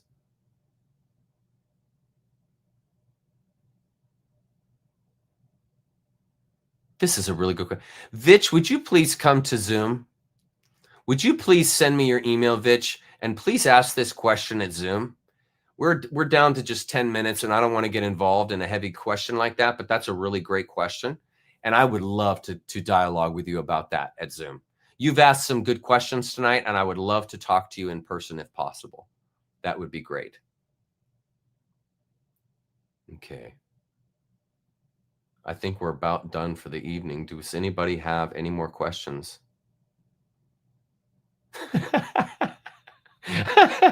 You should never eat dinner with my dad then. No, I don't have ADHD. It's passion, Vitch. Have you never been around a passionate person? Come to Zoom, Vitch. We'll have a great time together. We'll have a great time together. You're welcome, buddy. I love having you here. Please come. I'd love to have you there. It'd be fantastic. My inner spirit recognizes and salutes your inner spirit, Chuck. And Chuck's chat, you all are beautiful. Thank you, Clueless. Love it, love. So glad to read it. It's been a great night. We need to look at, let's see the slides we got here. Let's see. So we left it here on page 18. I was hoping to get to 22. Fat chance on that. So next week, we will start on this one. The Lao Tzu quote on slide 17. So looking at my master list here, 17. Slide here. That's going to be page 18. Let's see. Ooh, I got some good ones next week. Wow. Bro, next week, look what we're going over. We're going over the monomyth next week. It's going to tie right into this concept here. Oh, dang it. Still got the comments up. Hang on. Here. It's going to tie into this concept here, the unknowable. The way, and look at this picture I found. Look how the black grows when you look at it. I love that effect. I love that effect. Anyways, we'll get into that stuff next week. Where's our media assets here? Okay, there we are. So we'll begin to wrap it up. We'll go back to comments, say goodbye to everybody. I'm going to run, and it's nice because we're a few minutes before 8. I'm going to go ahead and run the Alan Watts little lecture, 10-minute lecture that I opened up with before today's show to end the show for those that weren't here. Stacy, do I need to announce anything for Zoom, or are we all good, love? Just let me know if I need to say anything or I've forgotten something. If you'd like to go to Zoom, that's what you saw at the beginning of this video. It's just a gathering together. There's no agenda, and anyone can come that wants to come, and you simply can ask your question. And I would love to talk to you. I'd love to have dialogue with you. I have nothing to hide, nothing to sell, none of that stuff. It's totally free. And all you have to do is send me your email, meaning send me an email that says, hey, Chuck, I want to go to Zoom. I'll put you on the Zoom list. And every week you're going to get an invite. And I'll send you the link and the passcode so that you can go to Zoom. So if you want to have a personal one-on-one conversation with me, you can. Come to Zoom. Please try to come to Zoom, especially this person here. Where'd they go? This person, Vitch, who has an issue with my passion, please come and let's talk about it. Let's talk about it. Because I think passion is important in life. And I don't think we have enough passion in life. I think we need more passionate people in life. I think it's beautiful. And I think it's a wonderful expression. I often feel like some of the Zen teachers are passionless. They need more passion to be able to help people understand the joy, love, and beauty that they are experiencing in their lives. Yeah, see you later. Take it easy. Thank you so much. Okay, Pablo. What are we going to do? It's the end of the season. Who you pulling for, buddy? I want to see Max win it because he's the best driver. I don't really like him that much as a person, but he's the best driver. And when it comes to F1, it's like the NFL. I want the best team to win. With F1, I want the best driver to win. So I'm pulling for Max because I think he's the best driver on the grid. That's what I think.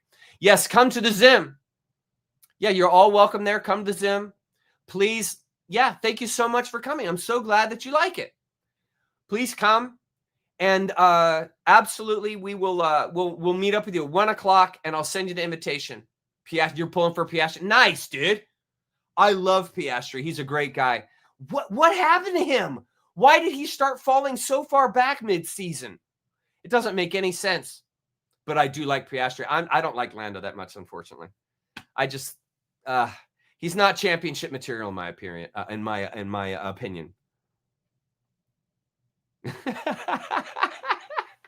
All good. It's all good. You get the whole kit and caboodle with me, Vitch. All good. I am non-conventional. I am a non-conventional Zen Buddhist. Definitely don't fall in the same type of swing there. Yeah, good call. Good call. Illegal engine on land. What are you talking about? An illegal engine. Oh, you think they're cheating. Interesting. Could be. Here. To get invited to Friday's 1 p.m. Zoom, email me. And see you next Saturday, 5 p.m. on YouTube. That's it. Stacy nailed it. Okay, I'm going to play. It's 4 minutes till. Let's get out of here. I'm going to play the introduction that I played before. Everybody, please watch Formula One. It's the final race of the season. Pull for Max or Piastri, either one, please. It's on at like 5 in the morning tomorrow. Record it. Okay, enjoy the games tomorrow, guys. We'll see you later. Here is the stuff from Alan. And hopefully I'll see you guys on Zoom. Thanks for being here. Love you guys. Great time tonight. It was awesome. Really, really relaxed and good time tonight. I really enjoyed it. And I hope that Vitch shows up to Zoom so that we can yell together. All right. Enough of this. I'll see you guys. If you were told that you were going to be given half an hour's interview with God and you had the privilege of asking one question, I wonder what you would ask. You might be given some preparation too. Because when you think, what is your ultimate question, you'll probably do many things before you arrive at it. And I know many people who'd discover that they had no question to ask. The situation would be altogether too overwhelming. But many people to whom I've put this problem say that the question that they would ask is, who am I? And that is something we know very little about. Because whatever it is that we call I is too close for inspection. It's like trying to bite your own teeth or to touch the tip of your finger with the tip of the same finger. And although other people can tell you who you are and do, they only see you from the outside, as you see them from the outside. And you don't see from the inside. And so the nature of what it is that we call I is extremely puzzling, because there is some confusion as to how much of us is I. We talk in ordinary ways about my body, my feet, and when we go to the dentist to have our teeth fixed, we regard him rather as a mechanic. Like you take your car to the garage, so you take your body to the surgeon or the dentist or whatever it is to be fixed, have the parts changed or something of that kind. And they're really getting to work on that now. And so the question is, when somebody has a heart transplant, That sounds very radical because we say, in my heart of hearts. But nowadays, most of us seem to feel that whatever it is that I is located in the head. Somewhere behind the eyes and between the ears is the center. And the rest of us is an appendage, a vehicle, which carries the self around. Now, popular speech also reflects the sensation that I am very different from what we call the other. Other people, other things, anything that we can become aware of is sort of other. There is an opposition, apparently, between the knower and the known. And so we talk about facing reality. We talk about coming into this world as if somehow we didn't belong. As if instead of being leaves growing out of a tree, we were a lot of birds that had alighted on bare branches. And it has become common sense for most people living in the 20th century today to adopt the 19th century philosophy of science, which interprets the physical universe outside human bodies as being a mechanical contraption, which is essentially stupid, unfeeling, automatic, composed of mainly geological elements, rocks, gases, and so forth. And therefore we feel rather alone and left out of this thing, in contrast with the ideas of Ptolemaic astronomy. Instead of being at the center of the universe, we are on the outer limits of a minor galaxy, revolving around an unimportant star on a small, minute ball of rock. And therefore, that astronomical way of looking at things is simply overwhelming. It makes us feel not only of no importance, but also very much left out. And as a result, that is the common sense of most people living today. We did, of course, have a religious view of our nature, that we were the children of a loving God who is in charge of this whole operation. But very few people actually believe that anymore. A great many people think they ought to believe in it and would like to believe in it, but they don't. Most ministers that I know don't believe it, but they feel guilty about this because they feel they ought to. But it became implausible. There never was a serious argument against it. It simply became unthinkable in comparison with the dimensions of the universe as we now see it. So having lost a way of looking at the world, an image of the world which gave us some sense of meaning, we now have an image of the world which gives us none at all. And so we feel rather inclined to put up a fight against the whole show. Interestingly enough, when in the 19th century we switched our common sense from supernaturalism to naturalism, one would think that a naturalist would be a person who loved nature, just as a materialist ought to be a person who loves material, but certainly isn't. With what is called the philosophy of scientific naturalism, naturalism is used in a negative way. It has nothing to do with being natural. It has something to do with being not supernatural, merely natural. And all sorts of phrases were coined in that epoch, which I would call put-down phrases. Freud spoke of the basic psychic energy as libido, which means blind lust. People like Ernst Haeckel spoke of the universe as being a manifestation of blind energy. Think of that put-down word, blind. And therefore we also speak of unconscious mental mechanisms. And the very word unconscious, as being the deeper aspect of our psyche, is a negative word and a put-down word. So as to say, what you are functioning as a rational ego with values and with a capacity to love is simply the epiphenomenon of a purely mechanical process. Too bad. So as a result of this so-called naturalism, we began to put up the most whopping fight against nature that was ever engaged in. And that fight is an expression of our fury and of our feeling of being left out. So that the technological experiment, which became possible as a result of the mechanical sciences, has largely been conducted in a spirit of rage. And the results are evident all around us. Here in Palm Springs, you are gradually getting all the smog from Los Angeles. This great cloud of poisonous gas put up by a city which is exemplary in this whole civilized world for fouling its own nest.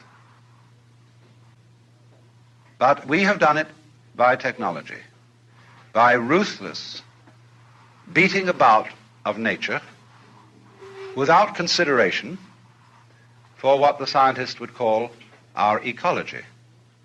Ecology is that aspect of science which deals with the relationship between organisms and their environments. Ecology is the study of the balance of nature, of the way in which every living being depends upon innumerable other living beings of all species, and also upon inanimate forces, air, water, temperature, gases, vegetation, and all sorts of things. And this is one of the most important sciences that we can possibly study today.